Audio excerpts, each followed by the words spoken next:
What if Genesis was just the summary, and the full manual, the one with 22 acts of creation instead of 7, was hidden in a book your church removed from the Bible? You're holding it now, the Book of Jubilees, and your hands are shaking, because this isn't scripture, this is a technical specification, this is engineering documentation. And before the first page ends, you already see it, the blueprint that matches Sumerian tablets word for word. And suddenly the question isn't whether God created the world, the question is whether God was alone, or whether God was a team, a crew, the Anunnaki that Sumer described 5,000 years ago, building, designing, experimenting.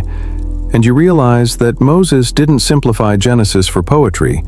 He simplified it because the full version was too precise, too technical, too much like genetic engineering, too much like terraforming, too much like everything we would do if we arrived at an empty planet and decided to make it ours. Genesis says, "Let there be light," full stop. But Jubilees says, hold on. Before light, there were 7 creations, 7 foundations, angels of the presence, angels of sanctification, light, darkness, the spirit of winds, the waters, and the abyss. And you stop breathing because this isn't religion.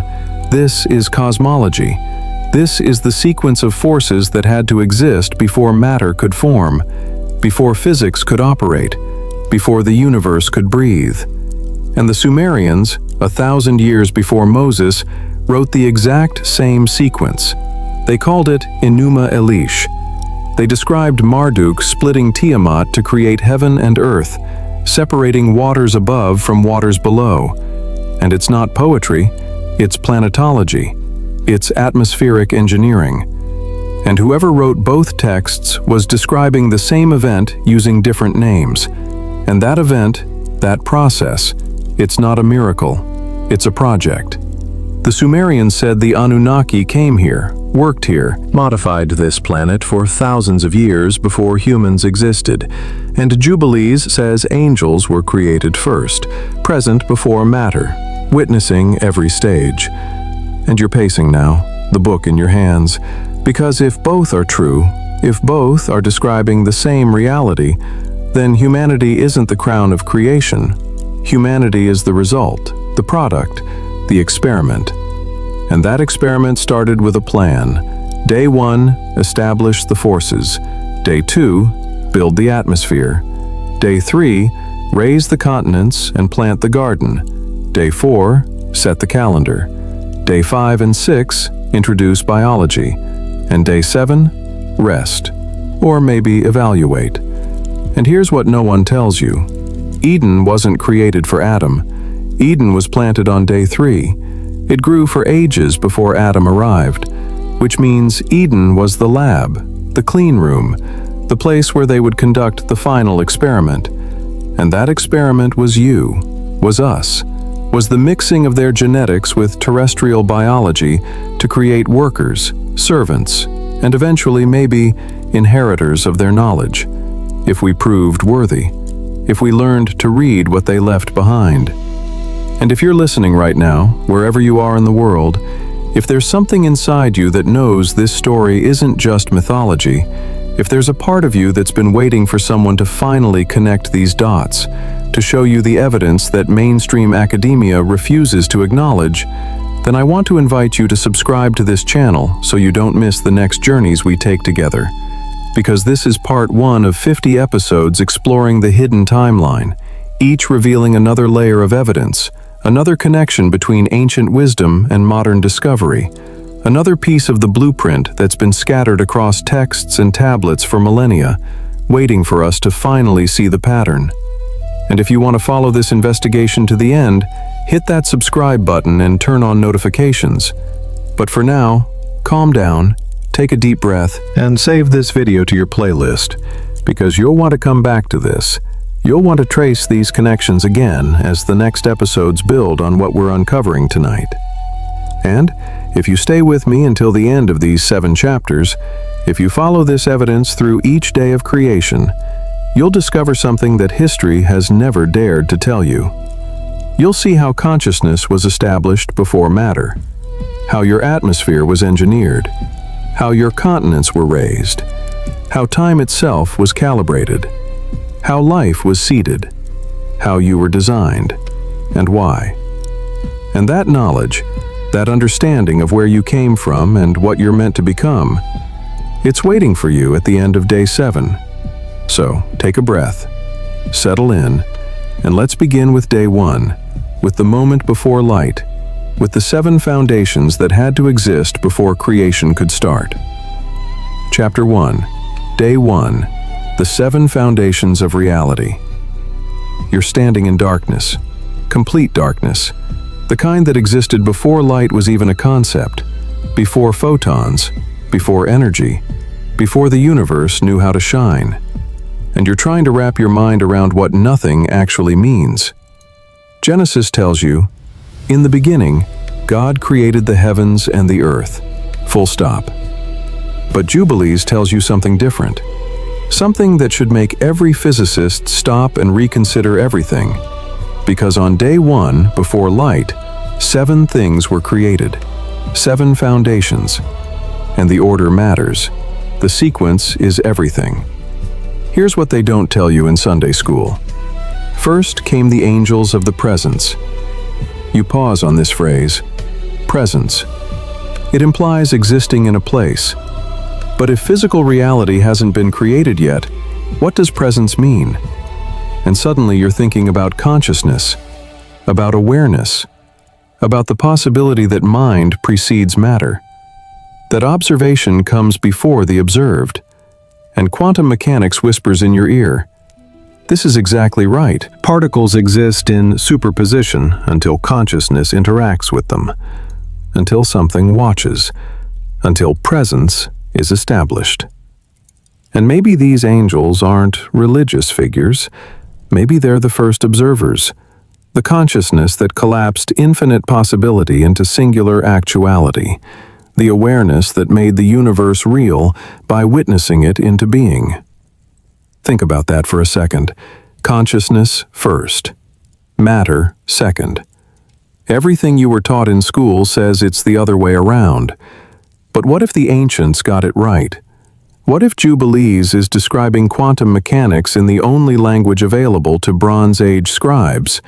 What if the angels of the presence are the observer effect written in religious terminology? Your hands tighten on the book because this changes everything. This means the text isn't primitive mythology. This means someone understood cosmology at a level we're only now beginning to reach. Second, the angels of sanctification were created, and that word sanctification means to set apart, to establish boundaries, to create order from chaos. You think about the laws of physics, conservation of energy, thermodynamics, the speed of light, gravity. These aren't suggestions, these are boundaries. These are the structures that keep reality stable, that prevent everything from dissolving back into chaos. And maybe sanctification isn't about morality. Maybe it's about physics, about establishing the framework within which matter and energy can exist without immediately collapsing. The Sumerians understood this. They described the Anunnaki establishing order before creating anything physical. They described the separation of An and Ki, heaven and earth, concept and manifestation. Both texts agree. Order came first. Rules were established before the game began. Someone set the parameters deliberately, with intention, with purpose. But here's where it gets insane. Third, light was created. Everyone stops here because Genesis says this is first. Let there be light. But Jubilees says no. Light was third. Which means 2 things already existed before photons could travel. And modern cosmology confirms this. The universe existed in a state physicists call the Planck epoch, a fraction of a second after the Big Bang, when temperatures were so high that light couldn't propagate, when photons were trapped, entangled with matter, unable to move freely. And only after expansion and cooling reached a threshold did light break free. Did the universe become transparent? That moment, that transition from opacity to clarity, that's what Jubilees is describing. The moment when light was finally able to be light. Are you seeing this? The text gets the sequence right. Consciousness first, physical laws second, light third.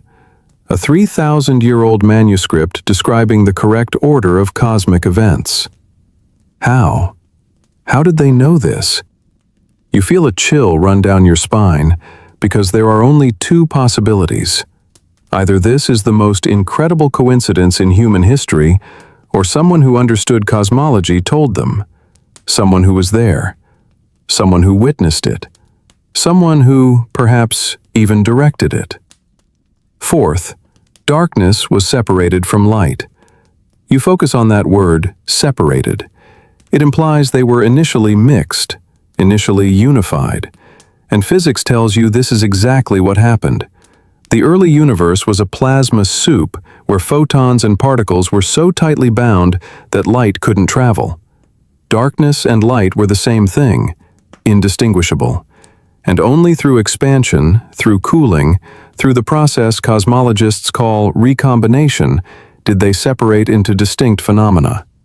Did the universe develop the clear boundary between illuminated and shadowed, between day and night, between seen and unseen?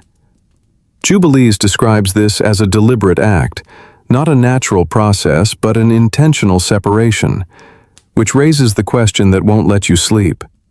What if the Big Bang wasn't random? What if expansion was triggered? What if someone set off the initial event, knowing exactly what would follow, calculating every step, designing the cascade? We call it the anthropic principle, the universe fine-tuned for life. But maybe it's not fine-tuned by accident.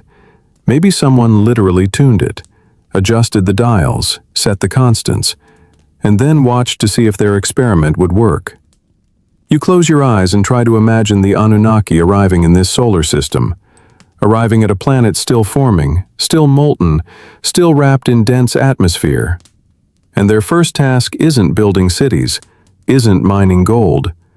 Their first task is establishing the conditions that will make those activities possible. And that means working at the foundational level, at the level of physics and chemistry, adjusting parameters, setting constants, ensuring that carbon-based life will eventually be viable.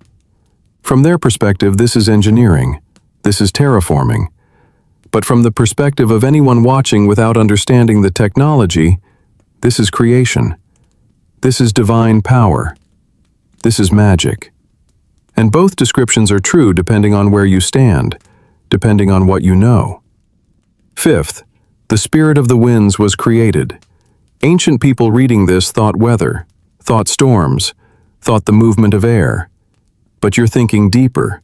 You're thinking about entropy, about the second law of thermodynamics, about how the universe naturally trends toward disorder unless energy flows, unless movement happens, unless there's wind, metaphorically speaking, to prevent stagnation. The Hebrew word ruach means both wind and spirit, means breath and life force, means the dynamic principle that keeps systems from reaching equilibrium. Stay with me here because this is crucial. What Jubilees is describing is the establishment of thermodynamic gradients, the creation of conditions where energy can flow, where work can be done, where complexity can emerge because stillness has been broken, because movement has been introduced. The Sumerians describe this too. They talk about Enlil, Lord of the Wind, Lord of the space between heaven and earth, the God who separates, who creates room for existence, who ensures that the universe doesn't collapse back into undifferentiated unity. Both cultures recognize that movement, that flow, that wind is essential, is foundational, comes before matter, comes before biology, comes at the very beginning as one of the necessary conditions for everything else. Sixth, the waters appeared. And you know this doesn't mean oceans yet, doesn't mean rivers or rain. This means the primordial substance, the medium, the field in which chemistry becomes possible. Water isn't just H2O. Water is the universal solvent, the molecule that makes complexity possible, the substance without which amino acids don't form, proteins don't fold, DNA doesn't replicate. Life as we know it simply cannot exist. The fact that Jubilees lists water as a separate creation, as a specific and intentional act, shows that whoever wrote this understood the unique properties of water, understood that this particular molecule is special in ways that other compounds are not. And here's what makes your skin prickle. Scientists today still don't fully understand why water behaves the way it does, why it expands when it freezes, why it has such high surface tension, why it's such an effective solvent. These are anomalies. Water breaks the rules. And maybe the answer is that water wasn't a natural accident. Maybe water was designed. Maybe the molecular structure was chosen deliberately by beings who knew they would need this specific substance for the biological experiments they planned to conduct later. Think about that. Every cell in your body, every organism on Earth, depends on water's unique properties. Properties that science can describe but not fully explain. Properties that seem almost too perfect, too convenient, too necessary. Seventh, the abyss was created. The deep, the tehom. In Hebrew, this word is loaded with meaning. It's the same word used in Genesis, the deep over which the Spirit hovered, and it's cognate with Tiamat, the Babylonian primordial ocean, the chaos dragon that Marduk defeated and split in two. You're seeing the pattern now. You're seeing how all these texts are describing the same cosmological event, the transition from undifferentiated potential to structured reality, from chaos to cosmos, from the void to the formed. The abyss represents everything that existed before order, all the possibility, all the potential, everything that could be but isn't yet. And the act of creation, whether you call it divine fiat or advanced engineering, is the process of reaching into that abyss and pulling out specific forms, specific structures, specific realities from the infinite set of possibilities. That process, that selection, that's what consciousness does. That's what observation does. That's what the angels of the presence did when they were created first. They established the capacity to choose, to observe, to collapse the wave function, to make the universe actual instead of merely potential. Let me ask you something. Are you starting to see why this matters? Why getting day one right was critical? Because if any one of these 7 foundations was wrong, nothing that follows would work. No planets, no life, no humans, no you sitting here reading this and wondering whether you're an accident or a purpose. This isn't poetry. This isn't metaphor. This is the actual sequence. 7 steps that had to happen in this exact order for reality to exist as we know it. You sit back and let this wash over you. 7 creations on day 1, 7 foundations, and not one of them is physical in the way we normally think of physical. They're all preparatory. They're all about establishing conditions, establishing rules, establishing the framework within which matter can eventually exist. This isn't how we think about creation. We think about making things. But Jubilees is describing something more subtle. It's describing the establishment of the possibility space within which things can be made. That's a level of sophistication that shouldn't exist in a Bronze Age text. Unless the people who wrote it were either divinely inspired or were recording information given to them by beings who actually understood cosmology at a level we're only now beginning to reach. The Sumerian tablets describe the Anunnaki arriving from elsewhere, coming to this solar system with knowledge, with technology, with understanding of how planetary systems work, and their first acts aren't building temples, aren't creating humans. Their first acts are cosmic engineering, establishing order, separating heaven from earth, creating the conditions necessary for their mission. If you map the Sumerian creation account onto the Jubilees account, they align perfectly. Both describe a sequence of preparations. Both describe the establishment of physical laws before the establishment of physical matter. Both describe consciousness and order preceding light and substance.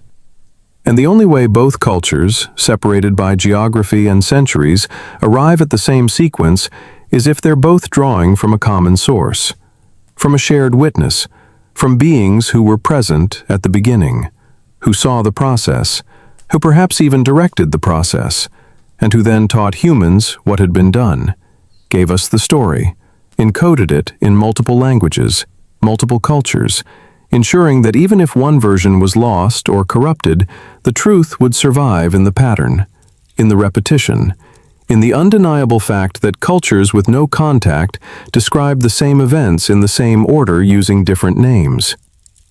You think about the role of angels in Jubilees, how they're not just messengers, not just spiritual beings. They're observers, witnesses, participants in creation. They're described as being created before matter, existing in a state that precedes physical reality. And that description matches exactly what we'd expect from a highly advanced intelligence, from beings who exist in dimensions or states we don't have access to, who can manipulate reality at levels we can't perceive, who can work with the fundamental forces of the universe the way we work with wood and stone. Maybe when ancient texts say angels moved over the face of the deep, what they mean is that consciousness, awareness, intelligence was applied to the raw material of existence, was used to shape it, guide it, direct it toward specific outcomes. And the outcome they were working toward was life, was complexity, was eventually humanity. And all of that required getting day one exactly right, establishing the 7 foundations perfectly. Here's what keeps you awake at night. Maybe the real message of day one isn't about how the universe began. Maybe it's about intention, about design, about the fact that complexity doesn't arise from chaos without direction, without intelligence, without someone making choices, setting parameters, establishing the game board before the pieces start moving. Both Jubilees and the Sumerian accounts insist on this. Insist that creation was purposeful, was planned, was executed according to a design that existed before the first action was taken. And modern science, for all its materialism, for all its resistance to teleology, keeps finding the same thing, keeps discovering that the universe seems fine-tuned, seems designed for complexity, seems almost as if someone was trying to create conditions where life and consciousness could emerge. Scientists call this the anthropic principle and treat it as a curiosity. But what if it's not a curiosity? What if it's evidence?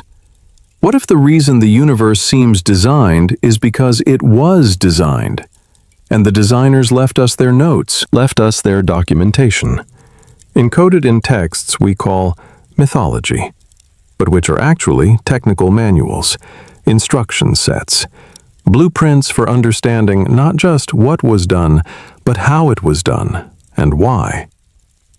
You stand and walk to the window, looking out at the night sky, at the stars that are the product of these 7 foundations, at the light that was created third, traveling through the darkness that was separated fourth, moved by forces established second, observed by consciousness created first.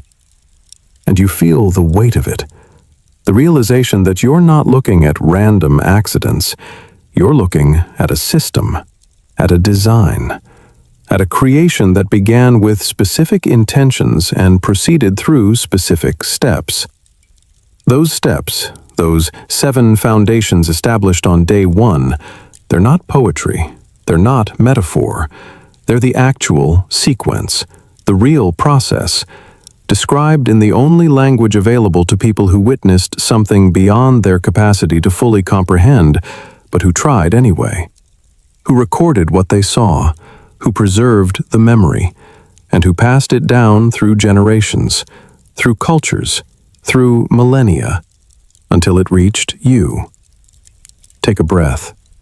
Feel what's happening inside you right now, something shifting, something opening.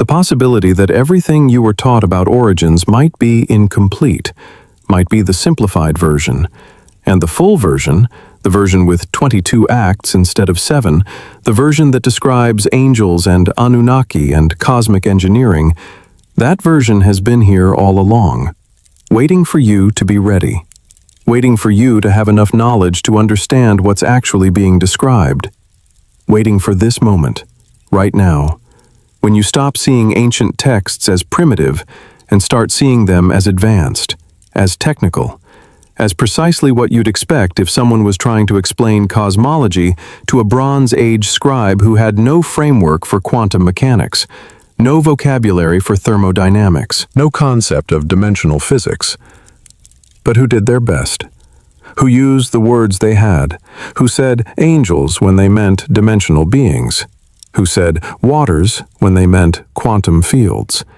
who said let there be light when they meant the moment photons decoupled from matter and the universe became transparent.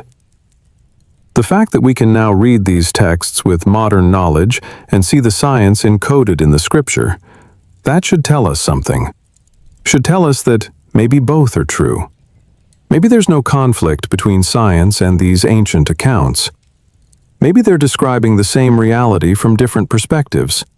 And the question isn't which is right. The question is, what really happened? Who did it? And why? But here's the question that pulls you forward into tomorrow. If they got day 1 right, if they understood the sequence of cosmic events with precision that matches modern physics, what else did they get right? What else is encoded in these texts that we've dismissed as mythology? What will we find on day 2 when the foundations are complete and the real work begins? The work of building a world, of creating an atmosphere, of separating waters in a way that still echoes in physics and mythology, of making Earth habitable, of preparing the garden, of setting the stage for the experiment that would eventually produce you. You're ready now, ready to see it, ready to understand it, ready to know that you're not an accident, you're a design. You're the product of intelligence and intention, and 7 careful steps taken on the first day of a project that would eventually produce everything you see, everything you are, everything you might become. And on day 2, they did something that modern engineers still can't fully explain. They split the waters. They created the firmament. They built an atmospheric shield that would protect life for millennia. And the method they used, the technology they employed, it's hidden in plain sight. In a mythological battle, in a cosmic war, in the splitting of a dragon named Tiamat. Are you ready to see what really happened when the sky was born? When the oceans were set in their places? When Earth stopped being a molten rock and started becoming a garden? The journey continues, the mystery deepens, and the truth, the real truth about who made us and why, it's waiting just beyond the veil of the second day. Chapter 2, the second day. The sky and the secret of the waters above. You're standing on a beach, looking up at the sky, that simple blue expanse you've seen every day of your life, and you're trying to see it the way the ancients did. Not as empty space, not as atmosphere, but as a structure, a barrier, a shield deliberately placed between 2 realms. Genesis tells you God made the firmament, 1 sentence. But Jubilees tells you something that should make every atmospheric scientist pause, because what happened on day 2 wasn't poetic. It was planetary engineering. And the method they used is described in texts separated by thousands of miles, using different names, but describing the exact same process. The second day, the waters were divided, separated into waters above and waters below, with a firm structure between them. For centuries, scholars assumed this was primitive cosmology. Ancient people thinking the sky was a solid dome holding back celestial ocean. But what if we've been reading it wrong? What if firmament doesn't mean a physical dome? What if it means something else entirely? Something that requires understanding atmospheric science, magnetospheres, radiation shielding. Something that makes you wonder whether the ancients were more advanced than we give them credit for, or whether someone was teaching them. Here's what they don't tell you in geology class. Early Earth didn't have the atmosphere it has today. Our planet went through distinct phases. First, a reducing atmosphere of hydrogen and helium, then a period of intense volcanic activity, releasing water vapor, carbon dioxide, nitrogen. And eventually, after millions of years, the development of the oxygen-rich atmosphere we breathe now. But here's the question that should keep you awake. Did this happen naturally over billions of years? Or did someone accelerate the process? And if so, how? You pull up the Sumerian text, Enuma Elish, and read how Marduk defeated Tiamat, the primordial ocean, and split her body in two, using half to create the sky and half to create the earth. The language is mythological, but the process being described is the same. The separation of a unified body of water into distinct zones. And suddenly, you're not reading mythology. You're reading a technical account filtered through the only language available to Bronze Age scribes. Think about that. Two texts, thousands of miles apart, describing the same event, the splitting of water, the creation of a barrier, the establishment of two separate realms. But here's where it gets insane. Jubilees says the firmament was created to divide the waters, to separate moisture that was above from moisture that was below. Close your eyes and imagine what this would look like from space. A planet enveloped in thick clouds, completely shrouded, no surface visible, just an opaque sphere of water vapor. And then gradually, over time, or perhaps suddenly through intervention, the clouds clearing, the water vapor condensing, falling as rain, filling the ocean basins, and leaving behind a transparent atmosphere. This process, this clearing, would absolutely appear as a separation, as a division of waters into two distinct realms, sky and sea. Are you seeing this? The text isn't describing a solid dome, it's describing atmospheric transformation. The moment when Earth stopped being a clouded greenhouse and started being a habitable planet with clear skies. Modern planetary scientists know this transition happened. They call it the Great Oxygenation Event. They describe it as taking hundreds of millions of years. But what if it didn't? What if someone who understood atmospheric chemistry could trigger this transition, could accelerate it, could turn a Venus-like hothouse into an Earth-like paradise in a time frame that ancient observers would call a single day? The Sumerians described the Anunnaki working on Earth for extended periods before humans were created. They describe mining operations. They describe terraforming. They describe environmental modification. And if you're an advanced civilization arriving at a planet that's habitable but not optimized, what's the first major engineering project you undertake? You modify the atmosphere. You adjust the gas ratios. You ensure that the surface receives the right amount of solar radiation. You create conditions that will support not just microbial life, but complex multicellular organisms, and eventually your own genetic experiments. Stay with me here because this gets darker. Both Jubilees and the Sumerian texts describe this atmospheric modification as a violent process. Enuma Elish says Marduk split Tiamat's body, which implies force, implies a cataclysmic event. Jubilees says the waters were divided, past tense, suggesting a completed action, not a gradual process. What could cause rapid atmospheric change on a planetary scale? Asteroid impacts, volcanic supereruptions, magnetic pole shifts. All events that would appear catastrophic to any observers, but that could, in the hands of advanced engineers, be triggered deliberately to achieve specific results. You feel a chill run down your spine. What if the late heavy bombardment wasn't random? That period 4 billion years ago when the inner solar system was pummeled by asteroids. What if it was targeted? What if someone was deliberately delivering water and organic compounds to Earth, using impacts to not just deliver material, but to heat the surface, to trigger volcanic activity, to jumpstart the processes that would eventually lead to life? The ancient texts call this warfare between gods, but we might call it planetary engineering. And the result is the same: a transformed world. A world with oceans, with atmosphere, with the potential for biology.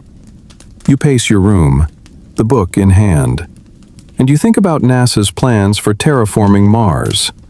The proposals involve releasing greenhouse gases to warm the planet, melting the polar ice caps to release water vapor, creating an atmosphere thick enough to allow liquid water on the surface, and, essentially, performing the exact same operation that the second day of creation describes, separating water into atmospheric and terrestrial zones, creating a stable climate system. The timescale they propose is hundreds of years, using our primitive technology. But an advanced civilization, one capable of interstellar travel, could presumably accomplish this much faster, maybe even in what would seem like a single day to observers without sophisticated time measurement. Here's what makes your hands shake. Jubilees specifies that this happened on the second day, after the fundamental forces were established, but before dry land appeared, which is exactly the correct sequence. You need atmospheric conditions stabilized before you can have stable land masses, before you can have weather patterns, before you can have the water cycle that makes terrestrial life possible. The fact that this 3,000-year-old text gets the order right should terrify anyone who thinks these are just primitive myths. Someone knew. Someone understood. Someone was recording the actual sequence of planetary development. Let me ask you something. Have you ever wondered why our atmosphere is so perfect? Why the oxygen percentage is exactly right for complex life? Not too much or everything would burn. Not too little or nothing could breathe. Why the atmospheric pressure at sea level is precisely calibrated for liquid water to exist. Why the magnetosphere shields us from solar radiation at exactly the strength needed. Conventional science says this is luck. This is the anthropic principle. We exist here because the conditions happen to be right. But what if the conditions are right because someone made them right? The Sumerian tablets describe the Anunnaki's home planet, Nibiru, as having a different atmospheric composition than Earth. They describe the Anunnaki needing to adapt to Earth's environment, needing to make modifications both to themselves and to the planet. And you realize this is exactly what any colonizing civilization would face: the need to make the new world habitable according to their biology, or to modify their biology to suit the new world, or both. The creation account, whether in Jubilees or Genesis or Enuma Elish, might be describing this exact process, the modification of Earth's atmosphere to make it suitable for the creators, and eventually for the biological experiments they would perform. You sit down and sketch out the timeline. First day, establish the fundamental parameters. Second day, modify the atmosphere. And you know what comes next. Third day, create stable land masses and introduce plant life. And you realize this is exactly how you'd terraform a planet. First the physics, then the chemistry, then the biology. Each layer building on the previous layer, each step necessary for the next step to be possible. This isn't random. This isn't mythology. This is a project plan. This is engineering documentation. And whoever left this documentation knew exactly what they were doing. But here's what haunts you. Both Jubilees and the Sumerian texts describe this atmospheric modification with reverence, with awe, as if witnesses understood they were watching something momentous, something that would change everything. Imagine standing on Earth 4 billion years ago, watching the sky clear for the first time, watching stars become visible, watching the sun break through clouds that had shrouded the planet for eons. That moment, That transition from opacity to transparency would feel like the birth of the world, would feel like creation itself. The Book of Jubilees says that on the second day, only the firmament was created. No plants, no animals, no humans. Just this one structure, this one system. The emphasis suggests importance, suggests that this step was critical, that everything else depended on getting this right. And if you're an engineer, you understand this instinctively. You don't move to the next phase until the current phase is stable, until you've verified that the system works, until you're confident that the foundation will support what you're about to build on top of it. Are you starting to see the pattern? Day 1, establish consciousness and physical laws. Day 2, establish atmospheric conditions. Every step deliberate, every step necessary, every step building toward a specific goal. And that goal isn't just creating a planet, it's creating a habitat, a controlled environment, a place where life can emerge, where complexity can develop, where eventually beings like us can exist and ask questions like, why are we here, and who made us? You walk to your window again, looking at the sky, that simple blue sky you've seen every day of your life, and you try to see it as the ancients did, as a barrier, as a shield, as something deliberately placed between the heavens and the earth. And you realize they might have been right. Our atmosphere is a shield. It protects us from solar radiation, from cosmic rays, from small meteorites. It maintains pressure, it holds heat, it cycles water. And without it, Earth would be as dead as Mars. The question that won't let you sleep is whether this shield formed naturally, through the blind workings of chemistry and physics, or whether it was designed, installed, maintained, and perhaps even monitored by beings who understood exactly what they were doing and why. Think about the precision required, the balance of gases, the atmospheric pressure, the temperature range, the UV protection. All of these factors have to be within narrow parameters for life to exist, and Earth sits perfectly in that range. Scientists call this the habitable zone, the Goldilocks zone. Not too hot, not too cold, just right. But what if just right wasn't an accident? What if someone adjusted the dials, fine-tuned the parameters, created conditions specifically designed to support carbon-based life, their life, and eventually ours? The Anunnaki, according to Sumerian texts, came to Earth because they needed resources, specifically gold, which they used for purposes the tablets describe, but we don't fully understand. Some translations suggest they used gold to repair their planet's atmosphere, to create a reflective shield. Whether that's accurate or not, the point is clear. They were here for a reason. They were working toward a goal. And transforming Earth's atmosphere would have been a necessary step in that work. Because you can't mine, you can't build, you can't experiment with biology if the environment kills you every time you step outside. So you modify the environment first. You create the conditions you need, and only then do you proceed with your primary mission. You think about standing at that boundary, the firmament, the point where Earth's atmosphere ends and space begins, the Kármán line at 100 kilometers altitude.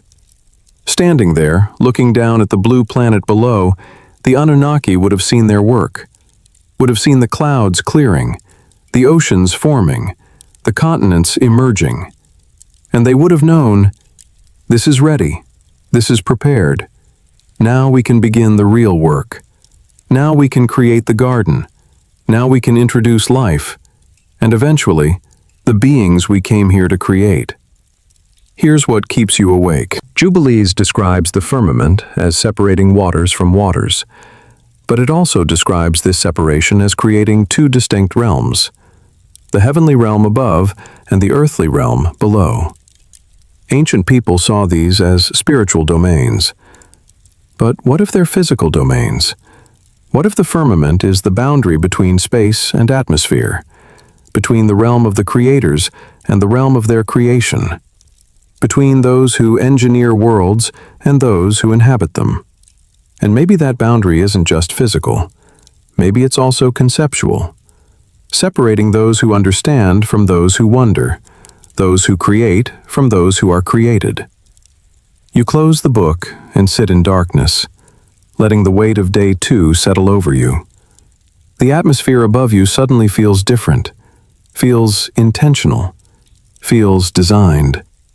Every breath you take, filtered through a system that someone built. Every cloud formation part of a weather pattern that someone established. Every ray of sunlight passing through layers that someone calibrated. And you wonder whether we've been living inside a machine all along, a planetary life support system so sophisticated that we mistake it for nature, so elegant that we call it divine, so ancient that we've forgotten it was made. But if day 2 created the shield that protects us, day 3 is about to reveal what that shield was meant to protect.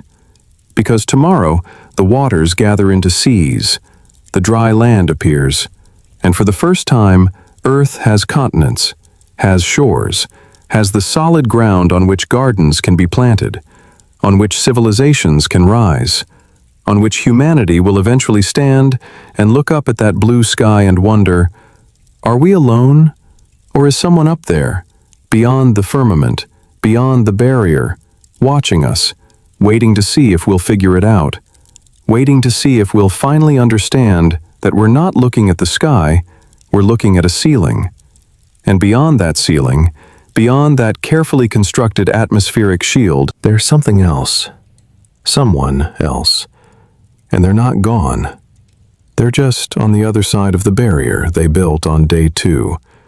And maybe, just maybe, they're waiting for us to be ready, to be worthy, to finally understand what we are, where we came from, and what we're supposed to do with this gift, this garden, this planet they terraformed and gave us.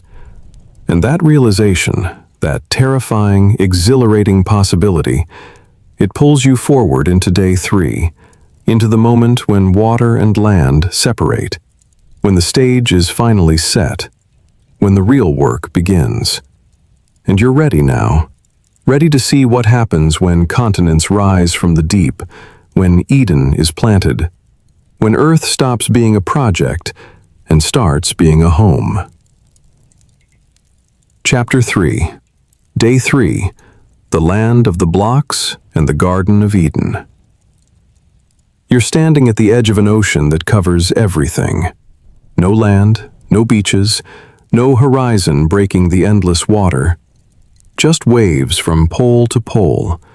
And you're trying to imagine what it would take to change this, to make continents rise, to create mountains, to establish the boundary between wet and dry that makes civilization possible. Genesis tells you God gathered the waters and dry land appeared. But Jubilees tells you 4 things happened on day 3, 4 distinct events, each one necessary for what comes after, each one described with precision that shouldn't exist in ancient texts, unless someone was recording what they actually witnessed. First, dry land appeared. The Hebrew word is yabashah, which means not just land, but specifically dry land, land that can support weight, land that isn't marsh or swamp, but solid ground.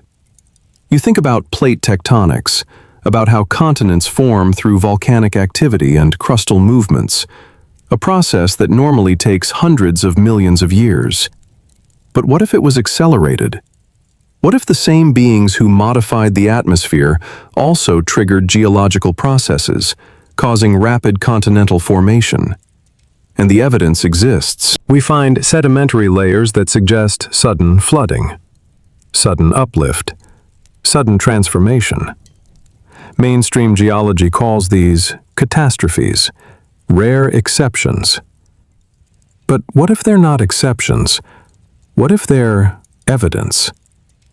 The Sumerian tablets describe the Anunnaki manipulating Earth. They use the word shaping. They describe digging, building, modifying the surface. And while scholars assume this refers to construction projects, what if it refers to something larger? What if they were literally reshaping continents? Using technology we don't have words for, technology that could move billions of tons of rock, could trigger earthquakes and eruptions on command, could transform ocean floor into mountain range in timescales that would seem miraculous to anyone watching. Here's what makes your pulse quicken. The order matters. Day 1, consciousness and physical laws. Day 2, atmospheric shield. Day 3, solid ground. You can't have life without atmosphere. You can't have civilization without land. Every step builds on the previous step. This isn't poetry. This is sequential engineering. This is a project timeline. And whoever left this timeline knew exactly what had to happen first, what had to happen second, what had to happen third. Second, the seas gathered into their places. And you pause on that phrase, places, as if the oceans were directed, guided, contained within specific boundaries. Ocean basins aren't random. They follow patterns related to crustal plates. The Pacific, the Atlantic, the Indian Ocean, each one a distinct body of water, each one with its own currents, its own ecosystem, its own role in the planetary climate system. The formation of these basins would require either billions of years of natural process or relatively rapid engineering. Stay with me here because this is crucial. If you're terraforming a planet, one of your primary concerns is water distribution. You need water for biology, but you need it in the right places, in the right amounts. Too much, and you have a water world with no land for development. Too little, and you have a desert world with no capacity for complex life. So, you engineer the balance. You create ocean basins. You establish watersheds. You design the hydrological cycle. And the result is a planet where water is abundant, but land is available. Where rainfall is consistent, but continents are dry enough for agriculture, for cities, for civilization. You read the Enuma Elish again.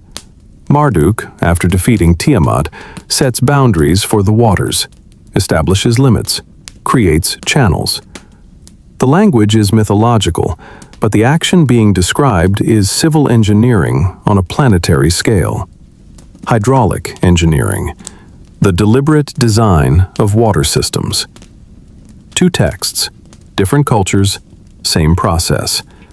The establishment of defined zones, water here, land there, boundaries that would remain stable for millennia. But here's where it gets absolutely insane. Third, vegetation appeared. Plants. And the text specifies that plants came before the sun was set in its current function, which has bothered scholars for centuries. How can plants exist before the sun? But you realize the text doesn't say before the sun existed.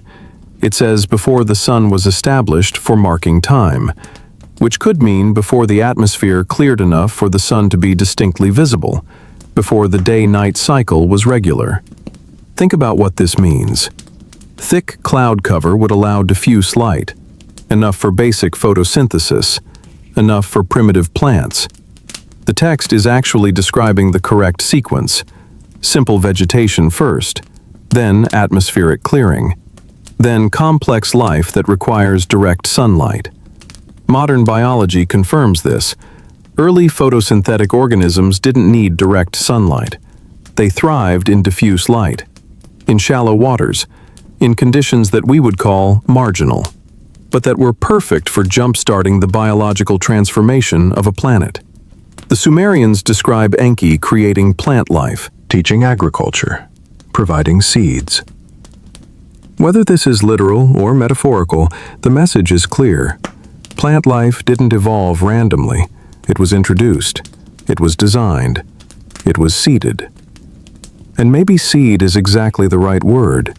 Maybe they brought genetic material from elsewhere. Maybe they terraformed Earth using biological tools developed on other worlds. Introducing species that could thrive here, that could transform the atmosphere through photosynthesis, that could create soil, that could prepare the ground for more complex life. Are you seeing the pattern?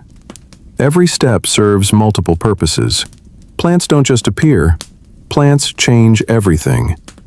They pull carbon dioxide from the atmosphere. They release oxygen. They break down rock into soil. They stabilize coastlines. They create habitats for other organisms. If you're engineering a biosphere, you start with plants. You get the vegetation right, and then you build the rest of the system on top of that foundation. You walk through a botanical garden, looking at the diversity, ferns, flowers, trees, vines, and you try to imagine all of this appearing suddenly, not over millions of years of evolution, but over a compressed time frame. We can now create new species, new varieties. We take genes from one organism and insert them into another. We design plants that grow faster, larger, more nutritiously than their natural ancestors. If we can do this with our primitive CRISPR technology, what could a civilization a million years more advanced do? Could they design an entire ecosystem from scratch? Could they create plants that didn't just survive but thrived, that transformed atmosphere, enriched soil, provided food, all according to a plan? The text says vegetation appeared according to its kind. That phrase appears repeatedly, according to its kind, suggesting distinct species, distinct categories, not a gradual blending but clear divisions, which is exactly what we see in biology. Species are distinct. They have boundaries. They maintain their kind. Evolution struggles to explain this, struggles to explain why we see clear types rather than gradual continuums. But design explains it perfectly. If you're creating an ecosystem, you create distinct species with distinct roles. You don't create ambiguity, you create clarity. But here's what no one tells you in biology class.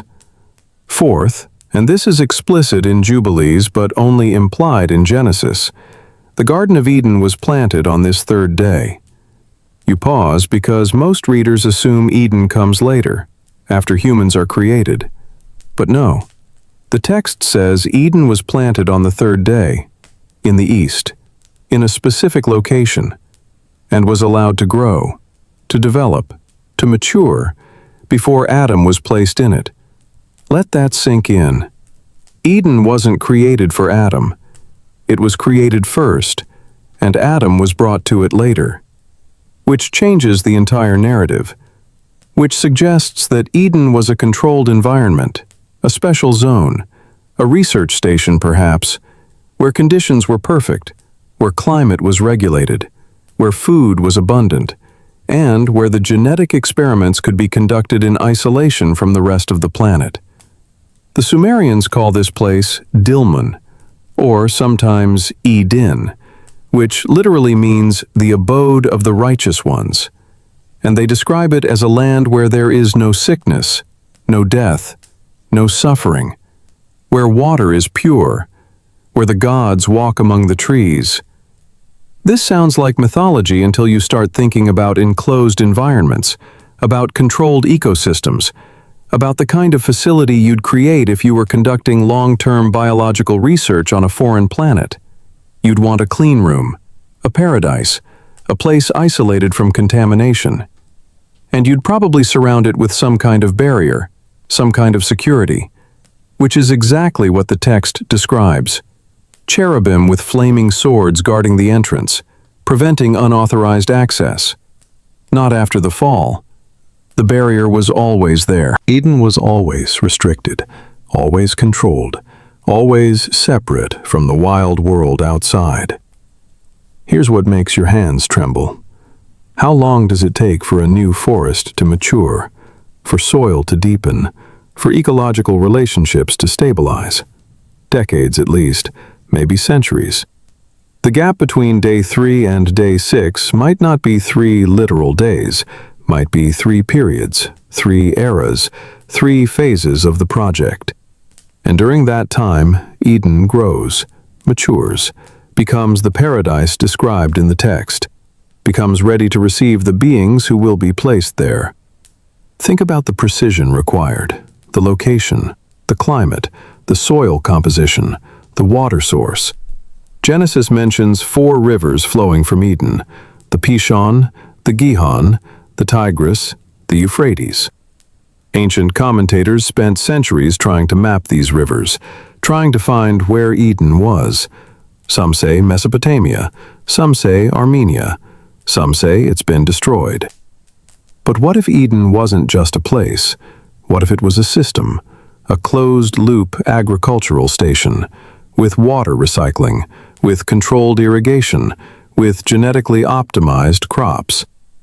The Sumerian tablets describe the Anunnaki establishing agricultural centers, teaching humans to farm, providing specific crops: barley, wheat, dates.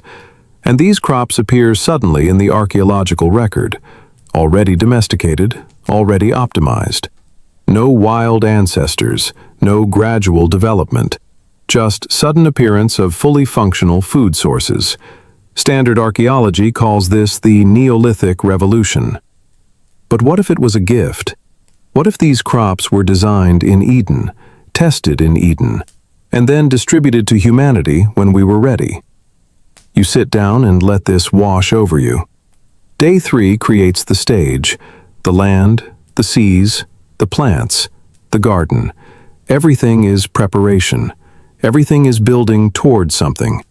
And that something is life, complex life, animal life, and eventually human life. But before we get there, before we understand what humanity is, we need to understand time itself. We need to understand the calendar, the cycles, the rhythm that governs all life on Earth. Let me ask you something. Have you ever wondered why gardens feel different?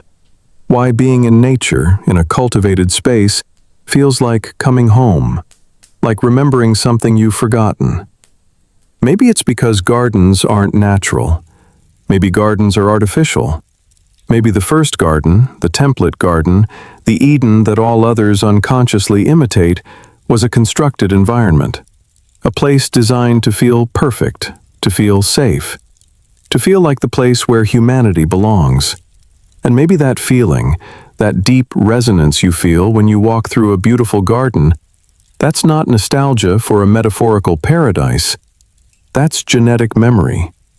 That's your DNA remembering the place where your ancestors were made, where they were tested, where they learned to be human, in a controlled environment, under watchful eyes, before being released into the wild world, before being given the task of spreading, of multiplying, of filling the earth that had been prepared for them. You walk outside, you touch a tree, you feel the bark under your fingers, rough, real, solid, and you wonder when this tree's ancestors first appeared, whether they evolved slowly over millions of years, or whether they were planted, designed, introduced by beings who understood botany at a level we're only beginning to reach. Beings who could look at a planet and see not what it was, but what it could become. Who could envision forests where there was only rock. Who could imagine gardens where there was only ocean. Who could plan centuries ahead, millennia ahead, knowing that if they planted the right seeds on day 3, by day 6 the garden would be ready. The stage would be set. The experiment could begin. The text says dry land appeared. But maybe appeared isn't the right word. Maybe emerged. Maybe was raised. Maybe was constructed. Because if you have the technology to modify atmospheres, to separate waters, to establish physical laws, then moving continents is just another engineering problem. Just another item on the project checklist. Day 3. Raise the land masses, establish ocean basins, introduce primary producers, plant the primary research facility. And then wait. Let the system stabilize. Let the plants spread. Let the soil develop. Let the ecosystems self-organize around the species you've introduced. And when it's ready, when the garden has matured, when the planet has been fully prepared, then, and only then, do you move to the next phase. Then you introduce the animals, the complex organisms, the beings that will eat the plants, that will pollinate the flowers, that will spread the seeds. that will create the dynamic, living biosphere that makes a planet not just habitable, but beautiful. Not just functional, but thriving. Not just possible, but perfect. You feel something breaking inside. Something you've believed your whole life. The idea that Earth is natural, that it evolved, that it developed through random processes and blind chance. Because what you're seeing in these texts, what you're understanding for the first time, is that Earth isn't natural. Earth is engineered. Earth is designed. Earth is a garden that someone planted, and we're living in it, walking through it, benefiting from it, without understanding what it is, without knowing who made it, without recognizing that every tree, every flower, every blade of grass is part of a system that was intentionally created to support us. And day 4 is coming, when the lights in the firmament will be set for signs and seasons, when time itself will be calibrated, when the calendar will be established, when the Anunnaki and the Hebrew authors will once again describe the exact same system using different words. And you're beginning to understand that this isn't about religion versus science. This is about recognizing that both are describing the same reality, the same project, the same deliberate, sequential, carefully planned transformation of a lifeless rock into a living world, into our world, into the garden where humanity would be born, where we would be designed, where we would be tested, and where we would eventually be released to fulfill whatever purpose our creators had in mind when they looked at Earth and decided, this one, this planet, this is where we'll plant the garden, this is where we'll conduct the experiment, this is where we'll create them. And they did. And here you are, standing in that garden, finally beginning to understand what it is, finally beginning to see the design, finally beginning to ask the questions that matter. Who made this? Why did they make this? And what do they want from us now that we're finally waking up, finally seeing the pattern, finally understanding that we're not accidents, we're products. We're not random, we're designed. And that changes everything, doesn't it? That changes what it means to be human, what it means to be here, what it means to look at a tree and see not just wood but evidence, not just nature but engineering, not just life but purpose. And that purpose, that terrifying, exhilarating purpose, it's waiting for you in the next day, in the next revelation, in the next layer of this ancient mystery that refuses to let you go. If you're still watching, you're already different from 90% of people who clicked on this video. Most people tap out when things get complex, when the evidence requires actual thought. But you're still here, which tells me you're serious about this. So do yourself a favor, bookmark this, subscribe so you don't lose the thread, because what's coming in the next 3 chapters will reframe everything you thought you knew about human origins. Don't let the algorithm bury this. Hit subscribe, and let's keep going. Chapter 4. Fourth Day. The Heavenly Calendar and the Mystery of 364 Days. You're staring at a calendar, this mundane object that organizes your life.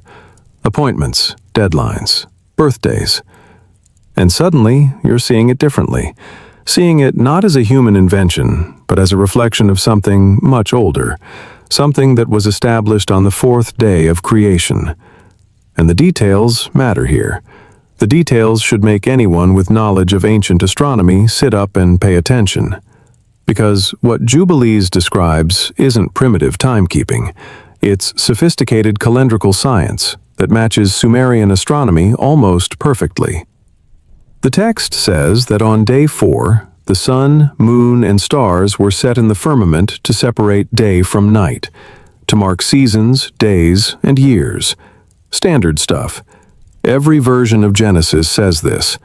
But here's the critical detail that Jubilees adds. The year is 364 days, not 365. And this isn't a mistake. This isn't ignorance. Because the entire book is structured around this calendar. Every date, every feast, every significant event is calculated using this specific number. And you have to ask, Why? Why would they deliberately use a calendar that doesn't match our current solar year? Unless it once did. Unless something changed. You pull up Sumerian astronomical texts, and there it is. The same system, the same divisions. The Sumerians used base 60 mathematics. They divided the circle into 360 degrees. They measured time in units that reflected celestial cycles.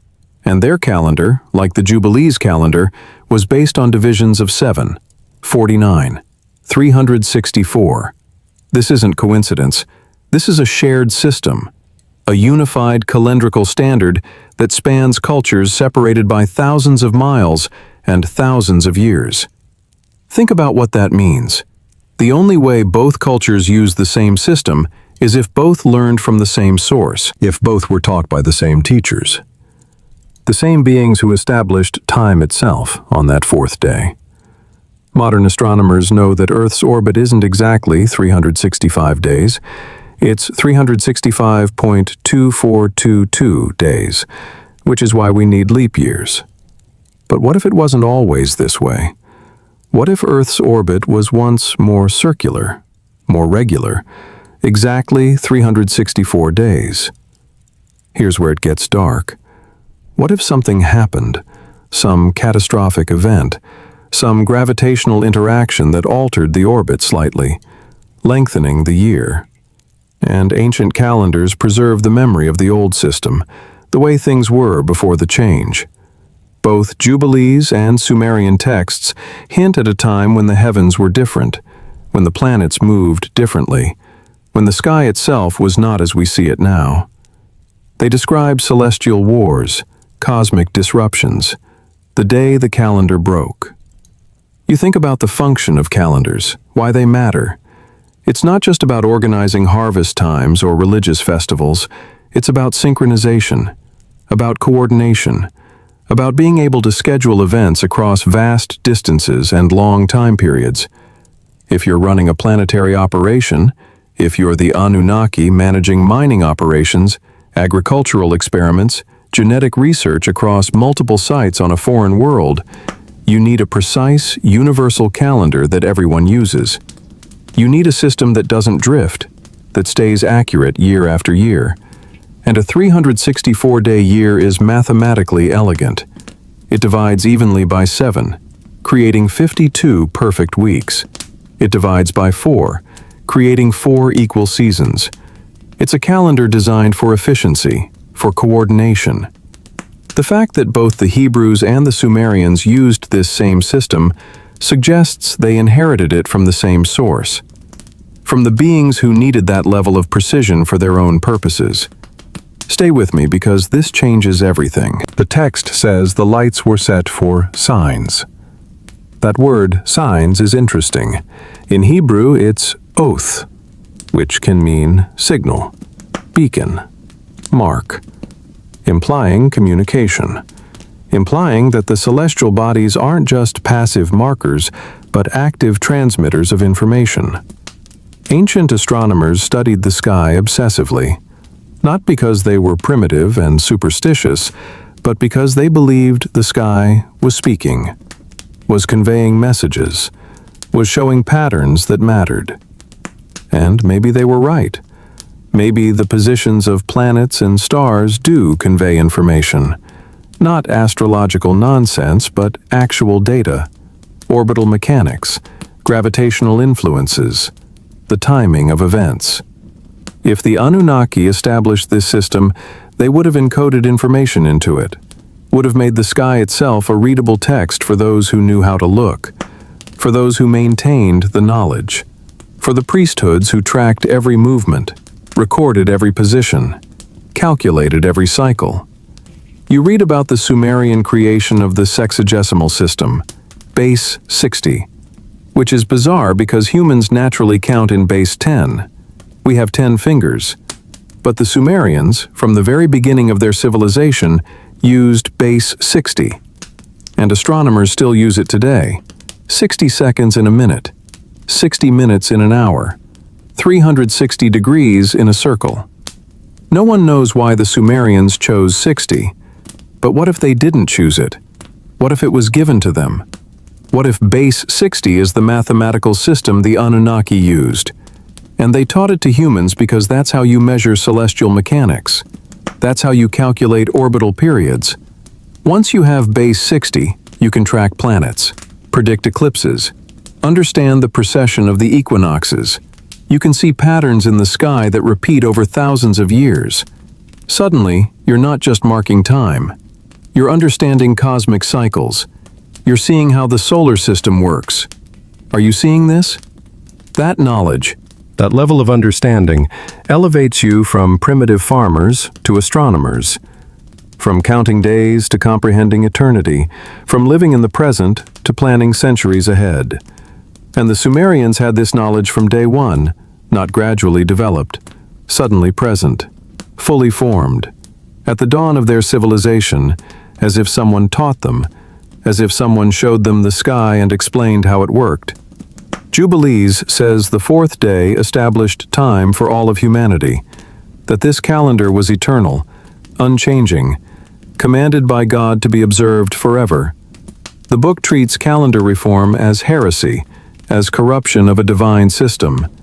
This obsession with preserving the exact calendar seems strange, until you realize that changing the calendar breaks synchronization, breaks the connection to whatever the original system was encoding. Let me ask you something.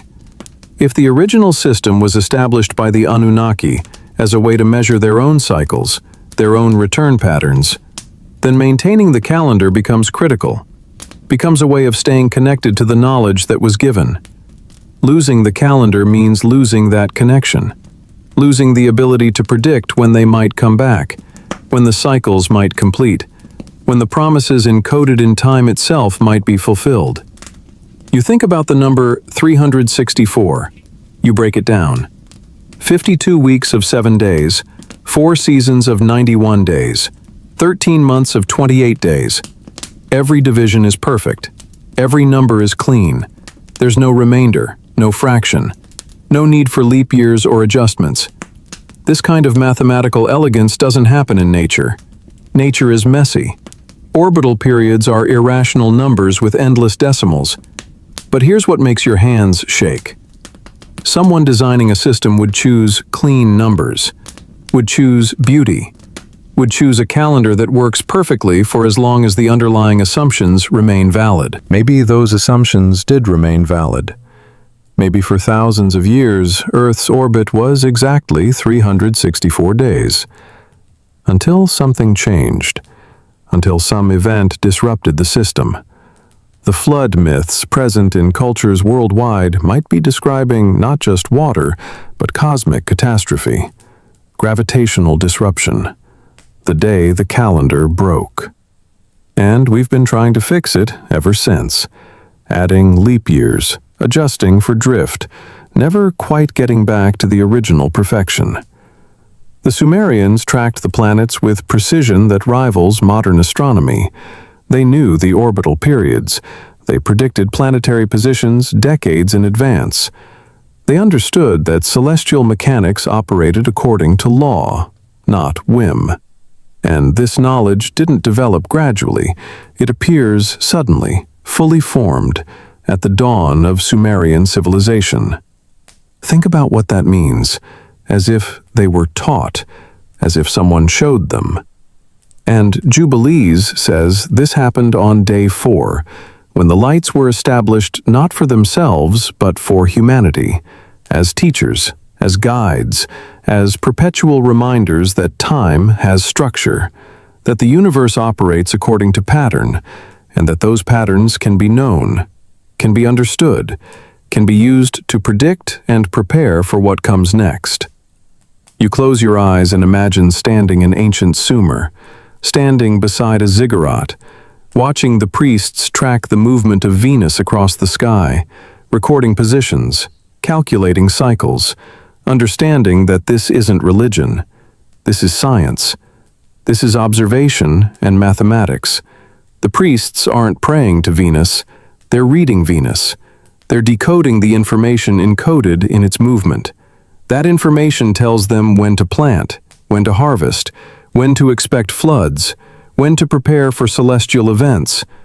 All of this depends on having an accurate calendar, a reliable baseline, the 364-day year that synchronizes Earth with the rest of the system. That keeps humanity connected to the cosmic clock that the Anunnaki established. That some humans, the initiated, the priesthoods, the keepers of knowledge, never forgot. But here's the question that won't let you sleep. If the calendar was so important, if maintaining the 364-day system was commanded as eternal, why did humanity abandon it? Why do we now use a 365-day calendar? And the answer might be simple. Because the reality changed. Because Earth's orbit lengthened. Because the system broke. Clinging to the old calendar would have meant missing seasons, misjudging floods, getting the timing wrong. So pragmatism won. We adjusted to reality. But in adjusting, we lost something. We lost synchronization with whatever the original system was connected to. We lost the ability to read the signs the way they were meant to be read. Maybe that's why prophecy failed, why the connection to the divine seemed to weaken. Not because God abandoned us, but because we lost the keys. We lost the calendar. We lost the ability to be in the right place at the right time. Are you starting to understand the weight of this? The beings who established time, the Anunnaki, the Watchers, whoever they were, when they look at Earth now, they see a world out of sync, a species that has forgotten how to read the clock. And maybe that's why they haven't returned, because we're no longer listening in the right frequency, no longer watching on the right cycle, no longer able to recognize the appointed time. That loss, that disconnection, might be the real fall. Not eating forbidden fruit, but losing the calendar, losing the knowledge of time, losing our place in the cosmic schedule. You open your eyes and look at your phone, at the date displayed on the screen, December 8th, 2025. But what day is it really? Not according to the modern calendar, but according to the original count, according to the system established on day 4, before everything changed. Before we forgot, before we lost our way among the stars. Finding that calendar, reconstructing that count, might be the key to everything. Might be how we find our way back. Might be how we prepare for what's coming. Because time isn't neutral. Time is a message, and we've forgotten how to read it. Forgotten what it's trying to tell us. Forgotten that every sunrise is a signal, every moon phase is a marker, and somewhere, encoded in the movement of celestial bodies, is the answer to when they're coming back, and whether we'll be ready. The text says the sun and moon were set to govern day and night, to mark sacred times, to separate light from darkness. But maybe govern is the key word. Maybe the celestial bodies don't just mark time, maybe they control it. Maybe they regulate something we don't understand, some force, some field, some connection between Earth and the cosmos that ancient people could perceive, but we've lost the sensitivity to detect. You walk outside and look up at the moon, that pale disk that's been humanity's companion since the beginning. The Sumerians called it Sin, the measurer, the lord of the calendar. They tracked its phases with religious devotion, not worship, but necessity, because the moon told them when to plant, when to reap, when to celebrate, when to prepare. And losing track of the moon meant losing track of time itself, meant disconnecting from the rhythm that governs all life on Earth. Jubilees emphasizes the moon's role in the calendar, describes its phases in detail, specifies which festivals occur at which moon phases. This isn't arbitrary. This is programming. This is establishing a synchronization protocol. If the Anunnaki needed humans to be at specific places at specific times, the moon becomes the universal clock, the beacon everyone can see, the timer that counts down to whatever events are scheduled in the cosmic plan. And maybe those events are still scheduled. Maybe the calendar is still running. Maybe we're just no longer reading it correctly. Maybe the Anunnaki are still keeping time according to the original system, according to the 364-day year, according to cycles that we've forgotten, but that continue regardless. And when their clock says it's time, when their calendar reaches the appointed date, they'll return, whether we're ready or not, whether we've maintained the knowledge or not, whether we're still synchronized or not. That thought should terrify you, should excite you, should make you want to figure out what time it really is, what day it really is according to the count that matters, according to the calendar that the architects of Earth are still using. Because if we could reconstruct it, if we could resynchronize, maybe we could prepare. Maybe we could be ready. Maybe we could prove we're worthy of the inheritance they left us. Day 4 established time, gave humanity the tools to measure, to track, to predict, to understand that the universe operates according to schedule, that events are planned, that there are appointed times. And if you want to participate in those events, if you want to be present when history turns, when the creators return, when the next phase begins, you need to know what time it is. You need to be watching the right clock. You need to be counting the right calendar. And the fact that this knowledge was preserved in both Jubilees and Sumerian texts means someone wanted us to remember, wanted us to maintain the system, wanted us to keep counting even when the calendar broke, even when the orbit changed, even when the synchronization was lost. Because eventually, maybe now, maybe soon, humanity would be advanced enough to reconstruct what was lost, to figure out the correction factor, to resynchronize with the original system. And when we do, when we finally get back on the right count, something will happen. Something will shift. Something will recognize that Earth is back online, that humanity is paying attention again, that we're ready for contact, for return. For the next phase of whatever plan was set in motion on day 4 when the lights were set for signs and seasons and sacred times. You feel the weight of it settling over you. Time isn't what you thought it was. Time is designed. Time is calibrated. Time is a gift and a test.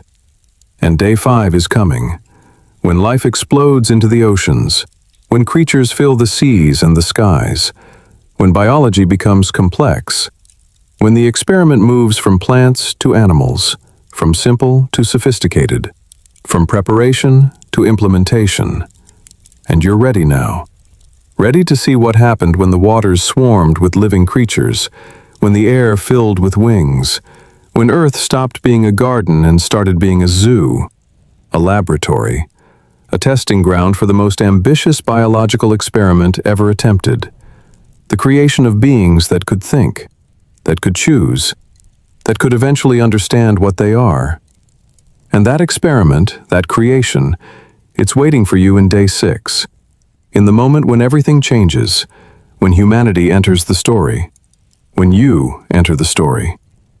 When the question stops being, what are we, and becomes, who made us and why, and what do they want from us, and are we giving it to them, or have we failed, and is that why they left, and will they ever come back, and what happens if they do? Chapter 5, Day 5th, Fish and Birds, Biotechnology. You're standing at the edge of the ocean, looking down into water that yesterday was empty, sterile, lifeless. And today it's teeming, writhing, alive with creatures you've never seen before. Fish, whales, creatures of every shape and size filling the depths. And above you, the sky that was silent yesterday now echoes with wings. Birds, flying creatures, filling the air with movement and sound. And you're trying to understand how this happened, how life went from plants to animals in what the text calls a single day. How complexity emerged so suddenly, so completely, so perfectly designed. Genesis tells you God created the creatures of the sea and the sky, standard creation language. But Jubilees adds details that should make every marine biologist pause. Because the sequence matters. The types matter. The order in which life appears matches evolutionary biology almost perfectly. Almost. Except for the timeline, except for the mechanism, except for the fact that what science says took hundreds of millions of years, these texts say happened in a day, in a phase, in a single deliberate act of creation. The text says the waters brought forth swarms of living creatures. That word, swarms, is interesting. In Hebrew, it's sharats, which means to teem, to multiply rapidly, to fill completely. Not gradual emergence, not slow development, but sudden abundance, explosive diversity, as if someone flipped a switch and life just appeared, already functioning, already reproducing, already filling every available niche in the ecosystem. Here's what they don't teach you in biology class. The Cambrian explosion. 540 million years ago, when complex life suddenly appears in the fossil record, no gradual transitions, no simple ancestors, just sudden emergence of fully formed species with eyes, nervous systems, digestive tracts, skeletal structures. Darwin himself called this the greatest objection to his theory because evolution requires gradual change. But the fossil record shows sudden appearance, explosive diversity, exactly what Day 5 describes. You think about the Sumerians. They describe Oannes, a being that came from the sea, half fish, half man, who taught humanity knowledge, writing, mathematics, astronomy, the laws of civilization. Ancient commentators dismissed this as mythology. But what if Oannes wasn't a myth? What if Oannes was one of the Anunnaki, wearing some kind of apparatus? Some kind of suit that allowed underwater work. Some kind of technology that made him look amphibious to primitive observers. Stay with me, because this gets darker. If you're seeding a planet with life, where do you start? You start in the oceans. Because water protects from radiation. Because water provides stability. Because aquatic life is simpler to engineer than terrestrial life. You don't need lungs. You don't need legs. You don't need complex temperature regulation. You just need gills, fins, the ability to extract oxygen from water. And once you've successfully created marine life, you've proven the technology works. You've demonstrated you can design organisms that thrive in this environment. The text says, God created the great sea creatures. The Hebrew word is tananim, which is usually translated as sea monsters or dragons. But what if tananim doesn't mean mythological creatures? What if it means large marine animals? Whales, sharks, giant squid, the apex predators of the ocean. And what if these weren't naturally evolved but specifically designed, engineered to fill specific ecological roles, to maintain balance, to prevent any one species from dominating? You read about whales, about how they suddenly appear in the fossil record 50 million years ago, about how their ancestors were supposedly land mammals that returned to the sea. But the transitional forms are sparse, questionable, debated. What if whales didn't evolve from land mammals? What if whales were designed as marine mammals from the beginning, created to be intelligent, social, communicative, perhaps even conscious in ways we don't fully understand? Are you seeing the pattern? Every creature has a purpose. Every species fills a role. The text says, God created every living creature that moves, with which the waters swarm, according to their kinds. That phrase again, according to their kinds. Distinct species, clear categories. Not gradual blending, but intentional separation, as if someone was creating a catalog, a library of biological designs, each one optimized for specific conditions, specific environments, specific purposes. And then the birds, flying creatures, which is fascinating because flight is incredibly complex. Wings aren't just modified arms. Wings require completely redesigned skeletal structure, hollow bones, specialized respiratory systems, navigation abilities. The aerodynamics alone require sophisticated engineering. Yet birds appear suddenly in the fossil record, already flying, already adapted, already perfect. The text says, God created every winged bird according to its kind, birds that could soar, birds that could dive, birds that could hover, birds that could swim. Every variation, every adaptation, every specialized design appearing on day 5, not over millions of years, not through gradual mutation, but through deliberate creation, through genetic engineering, through biotechnology that we're only now beginning to understand. Think about what genetic engineering requires. You need to understand DNA. You need to map genomes. You need to know which genes control which traits. You need to be able to edit, to insert, to modify, to create new combinations that don't exist in nature. We can do this now. We're creating new species in laboratories, fish that glow in the dark, mice with human genes, plants that produce pharmaceutical compounds. If we can do this with our primitive CRISPR technology, imagine what a civilization millions of years more advanced could do. They could design entire ecosystems. They could create organisms perfectly adapted to any environment. They could fill the oceans with life in time frames that would seem instantaneous.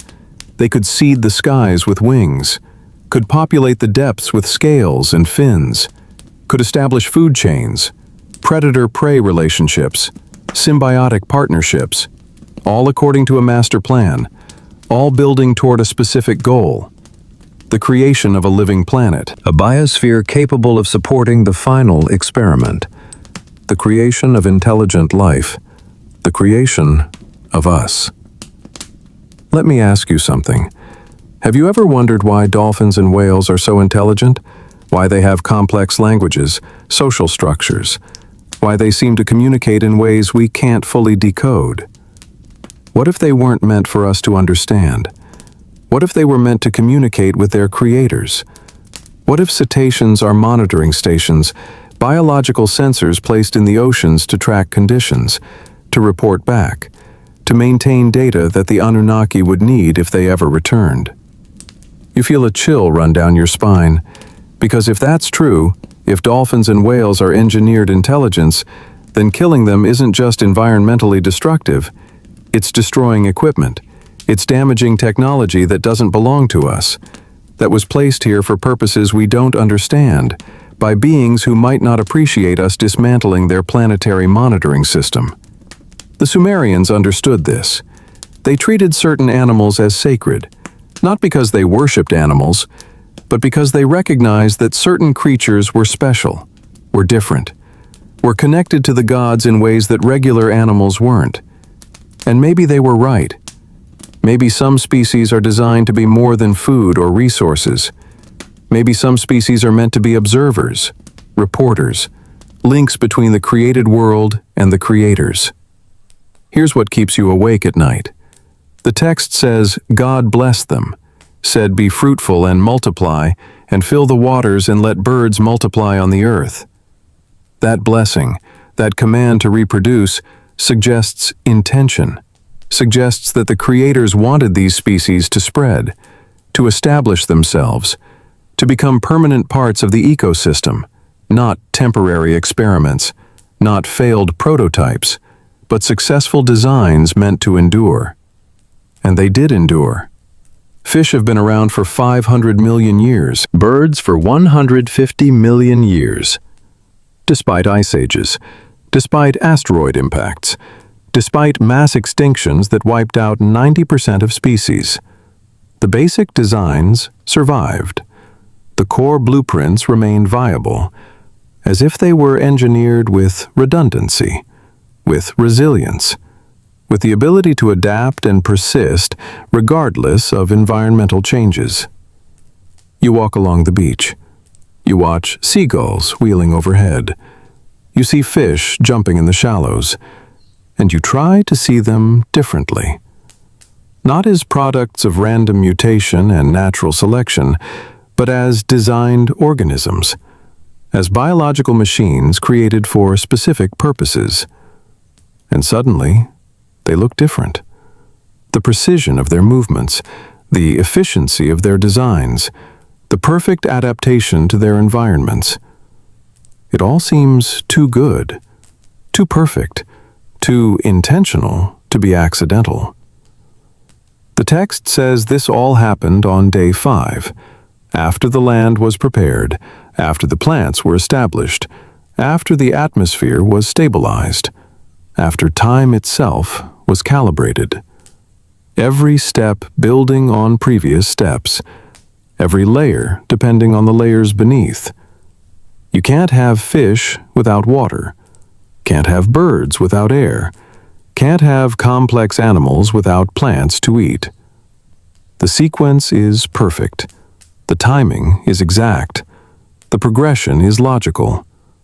This isn't poetry. This isn't mythology. This is a project timeline. This is documentation of a biological engineering program.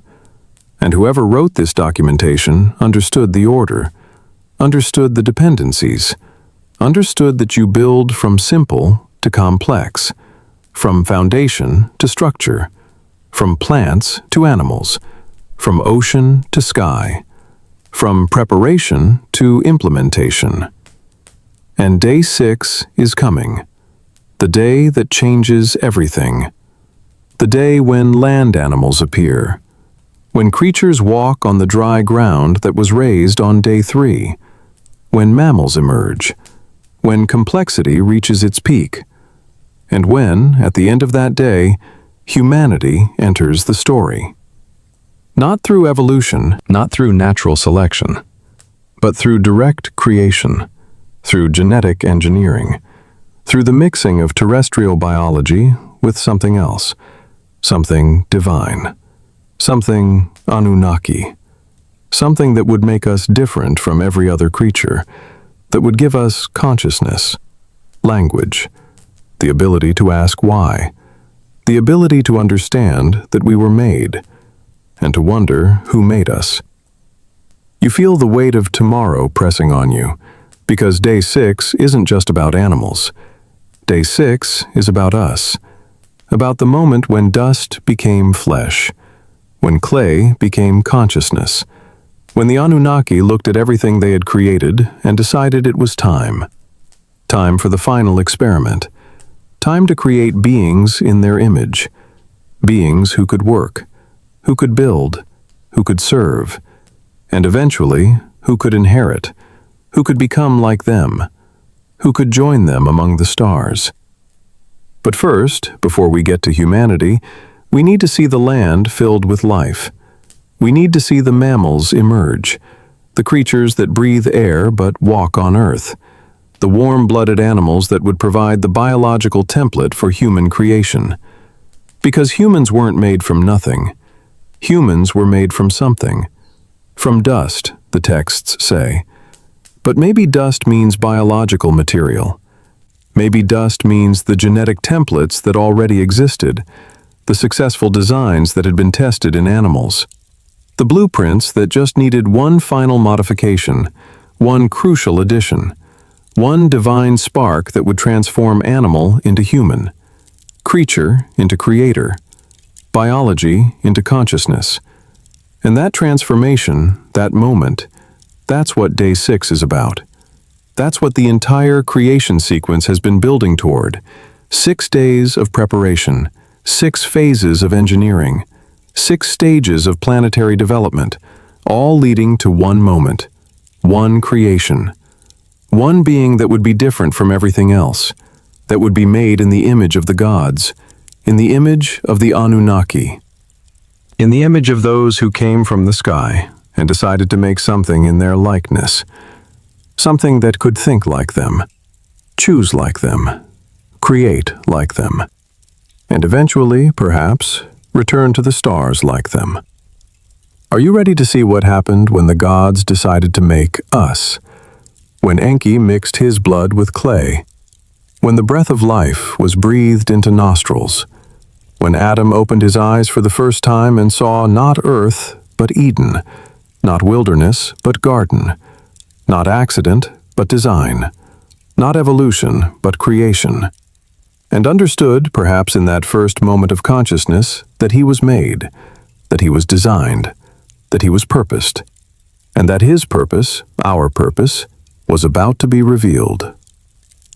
Chapter 6, Day 6, Animals and Man, contrasted with Enki creating Adapa. You're standing in Eden. The garden is mature now. 3 days of growth, 3 phases of development. The trees are heavy with fruit. The rivers flow clear and cool. The air smells of flowers and earth. Everything is ready. Everything is prepared. And on this 6th day, the final pieces fall into place. First, the land animals. Then, something else. Something different. Something that will change everything. Humanity. Genesis tells you God created the beasts of the earth according to their kinds. Livestock, creatures that creep, wild animals, standard creation language. But then, something shifts. The tone changes. The language becomes personal, deliberate. Let us make man in our image. Us, plural. Not I. Not singular divine pronouncement, but consultation, discussion, agreement among multiple beings, as if this decision required consensus, required approval, required all members of the team to agree that yes, now is the time. Now we create them. Jubilees describes the same sequence. Animals first, then humans, but adds a detail that should make your blood run cold. It says the angels, the watchers, the divine council, they were witnesses to the creation of Adam. They saw it happen. They watched the process. They understood the method. And some of them, the text hints, they wanted to participate, wanted to create their own versions, wanted to experiment with human genetics in ways that the original plan didn't include. But we're getting ahead of ourselves. First, we need to understand what the original plan was. You pull up the Sumerian tablets, the Atrahasis, the Enuma Elish, the Epic of Gilgamesh. And there it is. The story of human creation told with technical precision that reads less like mythology and more like a laboratory report. The Anunnaki were mining gold. Backbreaking work. The lower-ranking Anunnaki, the Ajigi, revolted, refused to continue, demanded relief. And the council met. Anu, Enlil, Enki, the leadership. And they decided, we need workers. We need beings who can do this labor for us. But where do we get them? Enki, the scientist, the genetic engineer, the god of wisdom, he has an idea. There are primitive hominids already on Earth. Homo erectus, perhaps. Beings that walk upright, that use simple tools, that have potential. What if we take their genetics, mix them with our genetics, create a hybrid, a being intelligent enough to follow instructions, strong enough to work, but limited enough to remain controllable, not fully divine, not fully equal, but something in between, a worker, a servant, a slave. Here's where it gets insane. The Sumerian text describes the process. Enki and Ninmah, the birth goddess, they take clay. But clay isn't dirt. Clay is a metaphor. A Bronze Age scribe's way of describing biological material, genetic substrate, the flesh and blood of the existing hominids. And they mix it with something else. The text says, the blood of a god, a slain god, We'ila, who is sacrificed, whose essence, whose DNA, is extracted and combined with the terrestrial biology. Stay with me because this matches Genesis exactly. God formed man from the dust of the ground. Dust, clay, biological material, and breathed into his nostrils the breath of life. Breath, spirit, the divine essence, the genetic component that makes humans different from animals, that gives us consciousness, language, abstract thought.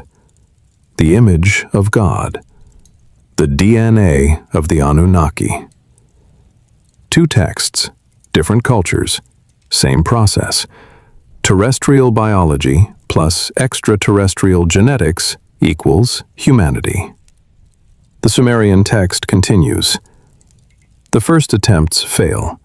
Ninmah creates beings with defects, too weak, too strong, infertile, unable to speak.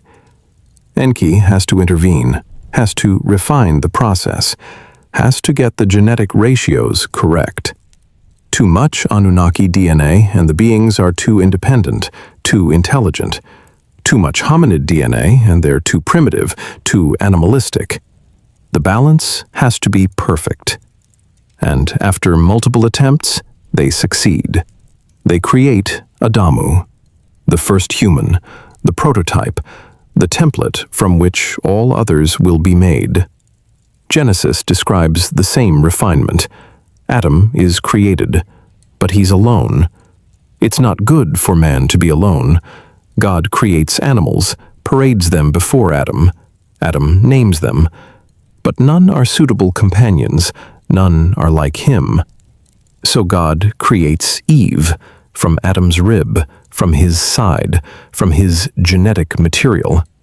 Creating a female from male DNA, which sounds like mythology until you understand cloning, until you understand that you can create a female from male genetic material if you know how to manipulate chromosomes, if you understand the Y chromosome is just a degraded X, if you have the technology to modify, to edit, to create. The Sumerian text describes the same process. After Adamu, they create a female. Ninmah creates her. The text calls her Ti, which means both rib and life. The exact same wordplay that appears in Genesis. Eve created from Adam's rib, from his side, from his living tissue. Two cultures, same story. Same genetic engineering process described using the language available to ancient scribes who had no concept of chromosomes or DNA, but who were recording what they witnessed as accurately as they could. Let me ask you something. Why do humans have exactly 23 pairs of chromosomes? Chimpanzees have 24. Gorillas have 24. Every other great ape has 24. But humans have 23. As if two chromosomes were fused. As if someone took ape genetics and modified them, reduced them, altered them in a specific way. Modern geneticists call this chromosome 2 fusion. They see the evidence. Two ancestral chromosomes merged into one. But they can't explain why. They can't explain the mechanism. They just know it happened. And it happened recently, within the last 200,000 years, right around the time anatomically modern humans appear in the fossil record. What if that fusion wasn't natural? What if it was engineered? What if the Anunnaki needed to modify hominid genetics to make us compatible with their genetics? Needed to adjust our chromosomes so the hybrid would be viable, would be fertile, would be able to reproduce and spread. Think about what that means. Think about the level of technology required, the understanding of genetics, the ability to manipulate DNA at the chromosomal level.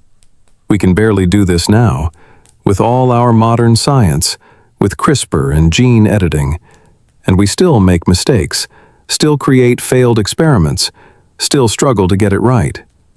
But the Anunnaki succeeded, created humans who were viable, who could work, who could breed, who could spread across the planet.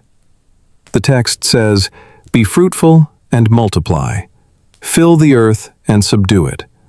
Not a blessing, a command, a purpose, a reason for existence.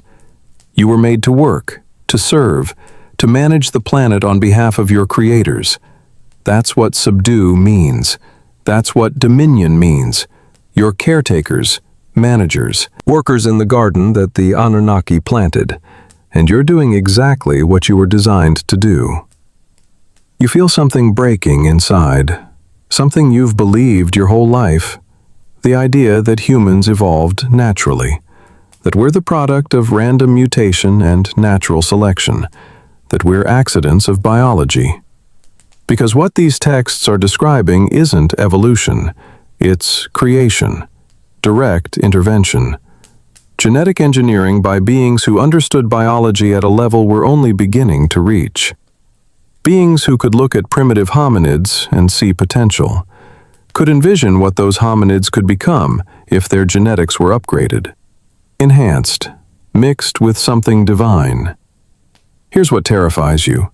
The Sumerian text describes the purpose. Humans were created to work the gold mines, to relieve the Anunnaki of labor. Genesis describes the purpose differently. Humans were created to tend the garden, to work it and keep it. Different vocabulary, same concept. Labor, service, work. We weren't created to be equal to our creators. We were created to serve them, to do the tasks they didn't want to do, to manage the planet they were developing. But here's where it gets complicated. The texts also say we were made in their image, in their likeness, which implies more than just physical resemblance. It implies capacity, potential, the ability to become like them, to think like them, to create like them, maybe even to join them. And that possibility, that potential, terrifies some of the Anunnaki, Enlil especially. He didn't want humans created, didn't trust them, saw them as a threat, as beings who might one day rival their creators. And maybe he was right, because here we are, 6,000 years later, splitting atoms, editing genes, launching ourselves into space, doing exactly what the Anunnaki did, becoming creators ourselves, becoming technological, becoming capable of the very things that made them gods. And if we continue on this trajectory, if we keep developing, keep learning, keep growing, eventually we'll be equals. Eventually we'll be competitors. Eventually we'll be gods ourselves. Is that why they left? Is that why the texts describe the Anunnaki departing, returning to the heavens, leaving humanity to develop on our own? Because they knew that if they stayed, if they kept managing us, we'd never reach our potential. We'd never become what they designed us to become. We'd remain servants forever. But if they left, if they withdrew, we'd be forced to grow, to learn, to develop, to become capable, to prove whether we were worth the investment. The text says God rested on the seventh day, stopped creating, stopped working, withdrew. Not because the work was finished, but because the next phase required humans to work, required us to develop on our own, required the experiment to run without interference, to see if we could survive, if we could thrive, if we could eventually figure out what we are, where we came from, what we're supposed to become. You walk to the mirror, you look at your face, your hands, your body, and you try to see the Anunnaki genetics, the divine component, the image of God written in your DNA.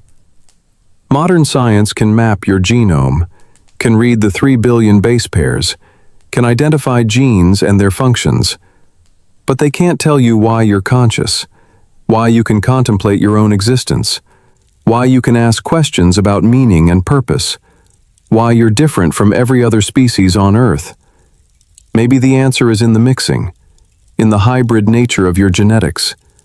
Terrestrial biology gives you a body, animal instincts, survival drives, but the Anunnaki component gives you something else: consciousness, self-awareness, the ability to transcend instinct, to make choices, to create meaning, to build civilizations, to reach for the stars. That divine spark, that breath of life, that's what makes you human. That's what separates you from the animals that were created on the same day. That's what gives you potential. But potential is dangerous. Potential means you could succeed. But it also means you could fail, could destroy yourselves. could prove unworthy of the genetics you carry, could demonstrate that the experiment failed, that mixing divine and terrestrial was a mistake, that humanity should never have been created. And maybe that's the test. Maybe that's what Day 7 is about. Watching, waiting, evaluating, to see what we do with the gift we were given, whether we'll use it to build or destroy, to create or consume, to rise or fall. The Book of Jubilees ends Day 6 with humanity created, placed in Eden, given instructions, given purpose, given the knowledge they need to survive, but also given limits, boundaries, things they cannot do, trees they cannot eat from, knowledge they cannot access. Not because the creators are cruel, but because the knowledge is dangerous, because humans aren't ready, because giving too much too soon would destroy the experiment, would cause humanity to collapse under the weight of information they can't process, power they can't control. And Day 7 is coming, the day of rest, the day of evaluation, the day when the creators step back and watch to see what happens, whether their creation will obey, will thrive, will prove worthy, or whether the experiment will fail, whether humans will rebel, will eat the forbidden fruit, will grasp for knowledge they're not ready to handle. And what happens when they do? When humanity crosses the line, when we take what wasn't given, when we become like gods knowing good and evil without permission, without preparation, without understanding the cost. That's where the story turns dark. That's where Genesis and the Sumerian texts align again, describing the fall, the exile from Eden, the introduction of death and suffering, the cursing of the ground, the severing of direct contact between humans and their creators. Not because we sinned against morality, but because we violated the experimental protocol, because we accessed restricted knowledge, because we demonstrated we couldn't be trusted to follow instructions, to stay within boundaries, to accept our limitations. And maybe that's why they left, why the Anunnaki departed, why God withdrew. Not in anger, but in disappointment, not to punish, but to let us face the consequences, to see if we could survive outside the controlled environment, outside Eden, outside the laboratory, in the wild world where nothing is provided, where everything must be earned, where survival requires the very intelligence and creativity that the forbidden fruit gave us. Because maybe that was the plan all along. Maybe we were supposed to eat the fruit, supposed to rebel, supposed to be cast out. Because only outside Eden, only in the harsh world, only facing real challenges, would we develop our full potential. Would we become what we were designed to become? Not servants, not slaves, but inheritors, children growing into adults, creations becoming creators. You feel the weight of Day 6 settling over you, the day everything changed, the day humanity entered the story. Not through accident, but through design. Not through evolution, but through engineering. Not naturally, but deliberately. And that changes everything. Changes what it means to be human. Changes your relationship with the planet. Changes your understanding of purpose. Because if you were made for a reason. And that reason, that purpose, it's encoded in your genetics, written in your DNA. Waiting for you to discover it, waiting for you to become it, waiting for you to prove you were worth creating. Chapter 7, Day 7th, Rest or Project Review. You're standing at the end of 6 days, 6 phases, 6 stages of creation, and everything is complete.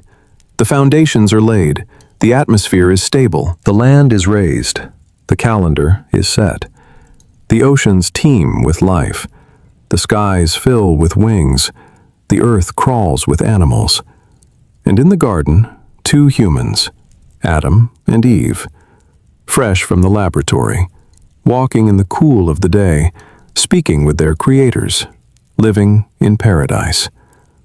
And on the seventh day, the text says, God rested, ceased from work, withdrew. But you're beginning to understand that rest doesn't mean what you thought it meant. Genesis says God blessed the seventh day and made it holy, because on it he rested from all the work of creating. The Hebrew word is Shabbat, which means to cease, to stop, to desist. Not because of exhaustion, not because of fatigue, but because the work is complete. The project is finished. The system is operational. And now comes the testing phase, the evaluation period, the time when you step back and watch to see if everything functions as designed, if the creation is stable, if the experiment will succeed. Jubilees goes further, says the seventh day was established as a sign, a covenant, a sacred time for angels and humans. The angels were commanded to observe it, to keep it holy, to rest alongside creation. Which is interesting because angels don't need rest. Spiritual beings don't get tired. So why would they be commanded to observe a day of rest? Unless rest isn't about fatigue, unless rest is about observation, about monitoring, about entering evaluation mode. Think about any complex project, any engineering endeavor. You don't declare victory the moment you finish building. You enter a testing phase. You run diagnostics. You monitor performance. You check for errors, for instabilities, for unexpected behaviors. And you do this systematically, carefully, with full attention. The seventh day isn't about the creators taking a vacation. It's about them watching, evaluating, determining whether their creation works as intended. The Sumerian tablets describe this phase. After humans are created, the Anunnaki observe them, watch them work, watch them breed, watch them spread. And they evaluate. Some, like Enki, are pleased, see humans as successful, as viable, as potentially valuable beyond just labor.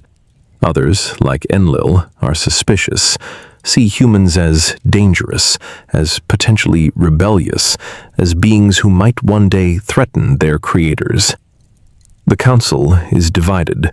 The evaluation produces different conclusions, and that division will have consequences.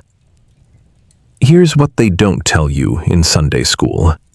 The seventh day established just about God resting. It's about God establishing a pattern, a rhythm. 6 days of work, 1 day of evaluation, 6 days of labor, 1 day of assessment. This becomes the template for human existence. Work 6 days, rest 1 day, not for physical recovery, but for reflection, for evaluation, for stepping back and asking, what did I accomplish? What did I create? Is it good? Does it work? Should I continue this way or change direction? Stay with me because this gets profound. The seventh day is when consciousness examines its own creation, when the creator becomes critic, when action gives way to contemplation. And this capacity, this ability to step back and evaluate your own work, this is what makes you human. This is what the divine genetics gave you. Animals don't evaluate. Animals don't reflect. Animals don't judge their own actions. But humans do, because humans have the consciousness of their creators, the ability to observe themselves, to assess, to judge, to determine worth. Maybe that's what being made in God's image really means. Not physical appearance, not even moral capacity, but the ability to create and then evaluate your creation, to work 6 days and then step back on the seventh and ask, is it good? Did I build something worthwhile? Does my creation reflect my intentions? Or have I made something flawed, something dangerous, something that needs to be unmade? You think about the Sabbath, about how Judaism treats it with such reverence. How breaking the Sabbath is one of the most serious violations. How entire legal systems were built around defining what counts as work and what counts as rest. And you realize they're preserving something ancient, something essential. Not religious ritual, but operational protocol. The creators established the seventh day as evaluation time, as the moment when you pause and assess. And they commanded humans to observe it, to maintain the rhythm, to continue the pattern. Even after the creators left, even after direct contact ceased, because if humans stop observing the seventh day, if we work continuously without pause, without reflection, without evaluation, we lose the ability to judge our own actions. We lose the capacity to step back and ask, is what I'm building good? Is what I'm creating worthwhile? Am I serving the purpose I was designed for? Or have I gone rogue? Have I become destructive? Have I failed the experiment? Let me ask you something. When was the last time you truly rested? Not slept, not relaxed, but actually ceased from work and evaluated. Actually stepped back and assessed your life, your choices, your creations, your impact. Most people never do this. Most people work continuously, distract continuously, consume continuously, never pausing, never reflecting, never evaluating whether the life they're building is worth living, whether the work they're doing serves any purpose, whether they're fulfilling their design or violating it. The text says the seventh day is holy, set apart, different from other days, not because work is evil, but because evaluation is essential, because consciousness requires reflection, because creation without assessment leads to chaos, to destruction, to building towers that collapse, to making bombs that destroy, to engineering genetics without considering consequences. The seventh day is the break, the pause button, the moment when you ask, should I continue this, or have I gone too far? Here's what terrifies you. The text says, God saw everything he had made, and behold, it was very good. Past tense. On the sixth day. Before the rest. The evaluation was positive. The creation was successful. Everything functioned as designed.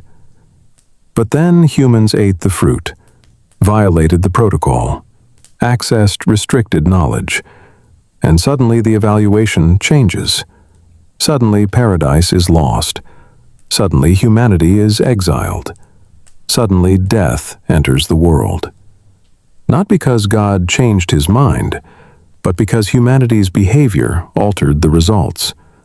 The experiment deviated from parameters. And maybe that's the point of the seventh day. It's not a one-time event, it's recurring evaluation. Every seventh day is another assessment, another opportunity to determine, is the creation still good, or has something gone wrong?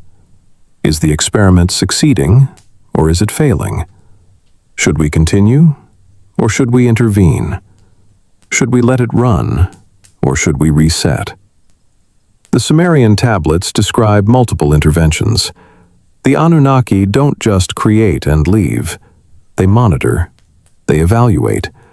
And when humans become too numerous, too noisy, too problematic, they intervene. They send the flood. They reduce population. They reset the experiment, trying to get conditions back to optimal, trying to restore balance, trying to salvage the project before it fails completely. Genesis describes the same pattern. God creates, God evaluates, God finds problems, God intervenes. The flood, the Tower of Babel, the confusion of languages. These aren't random punishments. These are course corrections. These are the creators stepping back in, adjusting parameters, trying to keep the experiment viable, trying to prevent total failure. You feel the weight of this settling over you. We're still in the experiment. we're still being evaluated. Every seventh day is another assessment. Another moment when the creators, wherever they are, whatever they're doing, check in, monitor progress, determine whether humanity is succeeding or failing, whether we're fulfilling our purpose or violating it, whether we're worth maintaining or worth resetting. And maybe that's what the return of the gods means. Not reward, not punishment, but final evaluation. The project has run for 6,000 years, 6 days of 1,000 years each, and the 7th millennium is coming, the final assessment, the moment when the creators return and judge whether their experiment succeeded, whether humanity proved viable, whether we're worth keeping or worth destroying. The Book of Jubilees emphasizes the seventh day repeatedly, calls it eternal, calls it sacred, says it will be observed in heaven and on earth forever. This isn't just about religion. This is about maintaining synchronization, about keeping humanity connected to the evaluation cycle, about ensuring that we continue to pause, to reflect, to assess, so that when the final evaluation comes, when the creators return, we'll be ready. We'll have been practicing. We'll understand what's expected. Think about what happens if humanity forgets the seventh day, if we work continuously, build continuously, expand continuously, without pause, without reflection, without evaluation. We become cancer. We become destructive. We consume resources. We destroy ecosystems. We create weapons. We build technologies we can't control. We become the very thing that the creators feared, the thing that Enlil warned about. Humans who are too powerful, too dangerous, too uncontrolled to be allowed to continue. And maybe that's where we are now. In the final days before evaluation, building artificial intelligence, editing human genetics, developing weapons that could sterilize the planet, playing God without understanding what that means, without pausing to ask whether we should, without observing the seventh day, without taking time to evaluate whether what we're creating is good or whether we're building our own destruction. The text says the seventh day is a sign between God and humanity. A covenant. A reminder. Of what?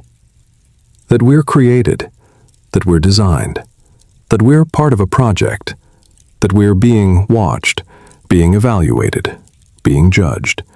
Not on morality, not on belief, but on function, on whether we're serving our purpose, on whether we're maintaining the planet we were given, on whether we're becoming what we were designed to become, or whether we're becoming something else, something aberrant, something that needs to be deleted. You walk outside, it's evening, the end of another day, and you think about tomorrow, about whether you'll observe the seventh day, whether you'll pause, whether you'll evaluate, whether you'll step back from your work and ask, is this good? Is this worthwhile? Am I building something of value, or am I just creating noise? Am I fulfilling my design, or am I working against it? Am I part of the solution, or part of the problem? Because here's what the seventh day teaches you. Creation without evaluation is dangerous. Action without reflection leads to disaster. Work without rest produces chaos. The creators understood this, built it into the system, made it sacred, made it eternal, made it the rhythm that keeps creation stable. 6 days create, 1 day evaluate. 6 days build, 1 day assess. 6 days work, 1 day judge whether the work was good. And if you stop observing this rhythm, if you lose this pattern, you lose the ability to judge yourself. You lose the capacity to recognize when you've gone too far, when you've built something destructive, when you've become the problem instead of the solution. The seventh day is the mirror, the moment when you look at yourself honestly, when you evaluate without excuse, when you determine whether you're living according to design or whether you've deviated into dysfunction. The Sumerian texts say the Anunnaki argued about humanity. Some wanted to destroy us. Some wanted to preserve us. The vote was close. The decision was deferred. They would watch. They would wait. They would evaluate over time. And if humans proved worthy, if we demonstrated we could manage the planet responsibly, if we showed we could control our destructive impulses, then maybe we'd be allowed to continue. Maybe we'd be accepted. Maybe we'd be invited to join them. But if we failed, if we proved too dangerous, too destructive, too uncontrollable, then the reset would come. The flood, the fire, the catastrophe that wipes the slate clean, that preserves a remnant, that starts the experiment over with adjusted parameters, with tighter controls, with humans who are less independent, less creative, less dangerous. Are you starting to see why the seventh day matters? Why rest isn't optional? Why evaluation isn't luxury? It's survival. It's the mechanism that keeps the experiment viable, that prevents total failure, that gives humanity a chance to correct course before the final judgment, before the Creator's return, before the evaluation becomes permanent, before the decision is made whether to continue humanity or whether to end it and start over with something else, something safer, something more controllable, something less like them. Maybe that's the ultimate test, whether we can become like our creators without destroying ourselves, whether we can handle the power that comes with divine genetics, whether we can create responsibly, build carefully, expand wisely, with constant evaluation, with regular pause, with seventh-day rhythm keeping us grounded, keeping us honest, keeping us functional. Because if we can, if we prove we can manage this power, manage this knowledge, manage this planet, then maybe when they return, the evaluation will be positive, the experiment will be declared successful, and humanity will graduate, will be accepted, will be invited to join the community of creators, to take our place among the stars, to become what we were always designed to become. Not servants, not slaves, but children who grew up, who learned responsibility, who proved worthy of the inheritance. But if we fail, if the evaluation is negative, if we've destroyed more than we've built, if we've created weapons instead of gardens, if we've consumed instead of cultivated, then the seventh day becomes Judgment Day, and the rest becomes permanent, and the experiment ends, and whatever comes next, it won't include us, won't remember us, won't carry forward the genetics that mixed terrestrial and divine. The experiment will be terminated, the data will be archived, and the creators will move on to the next planet, the next garden, the next attempt to create beings in their image who can handle the responsibility that comes with consciousness. That's what rests on the seventh day. That's what hangs in the balance. Not your salvation, not your soul, but the entire human experiment. The entire project that began 6 days ago, 6 phases ago, 6,000 years ago, when the Anunnaki looked at Earth and decided, this one, this planet, this is where we'll try. This is where we'll plant the garden. This is where we'll create them. And here we are, at the end of the week, waiting for the evaluation, waiting to see if we passed, waiting to discover whether the seventh-day rest is peace or whether it's the calm before the reset, before the flood, before the fire, before the end of the experiment and the beginning of something else, something new, something that learns from our mistakes, something that succeeds where we failed. And that possibility, that terror, that hope, it should make you pause, should make you rest, should make you evaluate, should make you ask yourself, on this seventh day, at the end of this age, am I part of the problem or part of the solution? Am I building the future or destroying it? And when the creators return, when they look at what humanity has become, will they say, "It is good," or will they say, "It's time to start over"? You're standing at the end of 7 days, 7 revelations, and everything you thought you knew about creation has been dismantled. Genesis isn't a children's story. Jubilees isn't forgotten scripture. The Sumerian tablets aren't mythology, they're documentation. They're the technical manual for a project that's still running, still determining whether humanity succeeds or fails. Let's trace what you've discovered. Day 1, consciousness came before matter, angels before atoms, which means you're not an accident of chemistry, you're the product of intention, of design. Day 2, they built the atmospheric shield, the firmament, planetary engineering disguised as divine creation. Day 3, continents rose and Eden was planted, not for Adam, but before Adam, a controlled environment, a laboratory. Day 4, they calibrated time, the 364-day calendar that we lost, that disconnected us from the cosmic schedule. Day 5, life exploded, the Cambrian moment, sudden, designed, seeded. Day 6, they made you, mixed terrestrial biology with extraterrestrial genetics, Enki and Ninma, God and dust.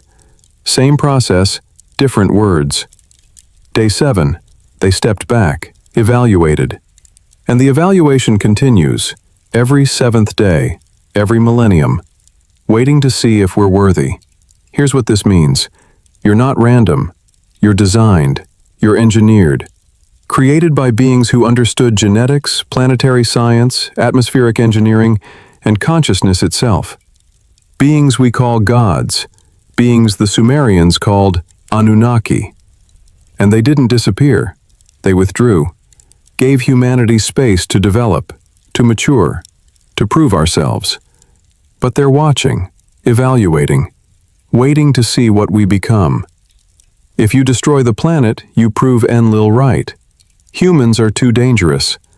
But if you protect it, if you manage responsibly, if you prove you can handle the power that comes with divine genetics, then maybe Enki was right. Maybe we're worth preserving, worth developing, worth eventually accepting as equals. The ancient texts promise they'll return. Jubilees speaks of appointed times. The Sumerians spoke of cycles completing, of the day when the sky opens and they come back. Not as myth, but as actual beings returning to conduct the final evaluation, to determine whether humanity graduates or whether we're terminated. And maybe we're living in that time now. Climate change, genetic engineering, artificial intelligence, nuclear weapons, humanity wielding power we barely understand, playing God without wisdom. We're at a crossroads, at the moment when the experiment either succeeds or fails. The 7th day taught you to pause, to reflect, to evaluate. But are you doing it? Is humanity doing it? Or are we rushing forward without asking, is this good? Is this wise? Is this what we were made for? Let me tell you what the ancients knew. They knew we were made. They knew we were designed. They knew we had a purpose, and they tried to preserve the knowledge. But we forgot. We created stories that said we're accidents, that said there's no purpose, no design, no evaluation. And those stories gave us permission to exploit without limit, to consume without constraint, to build without wisdom. But the old stories are still here, still preserved in Jubilees and Genesis and Sumerian tablets, still encoded in the pattern of 7 days. And what they tell you is simple. You were made. You were made for a reason, and that reason requires responsibility, requires you to manage the garden you were given, to protect it, to prove you're worthy of the inheritance. Because if you prove worthy, when the creators return, they won't come to judge. They'll come to welcome, to accept, to invite us to join them, to fulfill the promise encoded in our genetics, that we're made in their image, that we have the potential to become like them. But if we fail, If the evaluation is negative, then the reset will come. The flood, the fire, the experiment terminated, and the creators move on to the next planet. The next attempt. You feel the weight of it, the responsibility, the test. And here's the beautiful terror. You get to participate. You get to influence the outcome.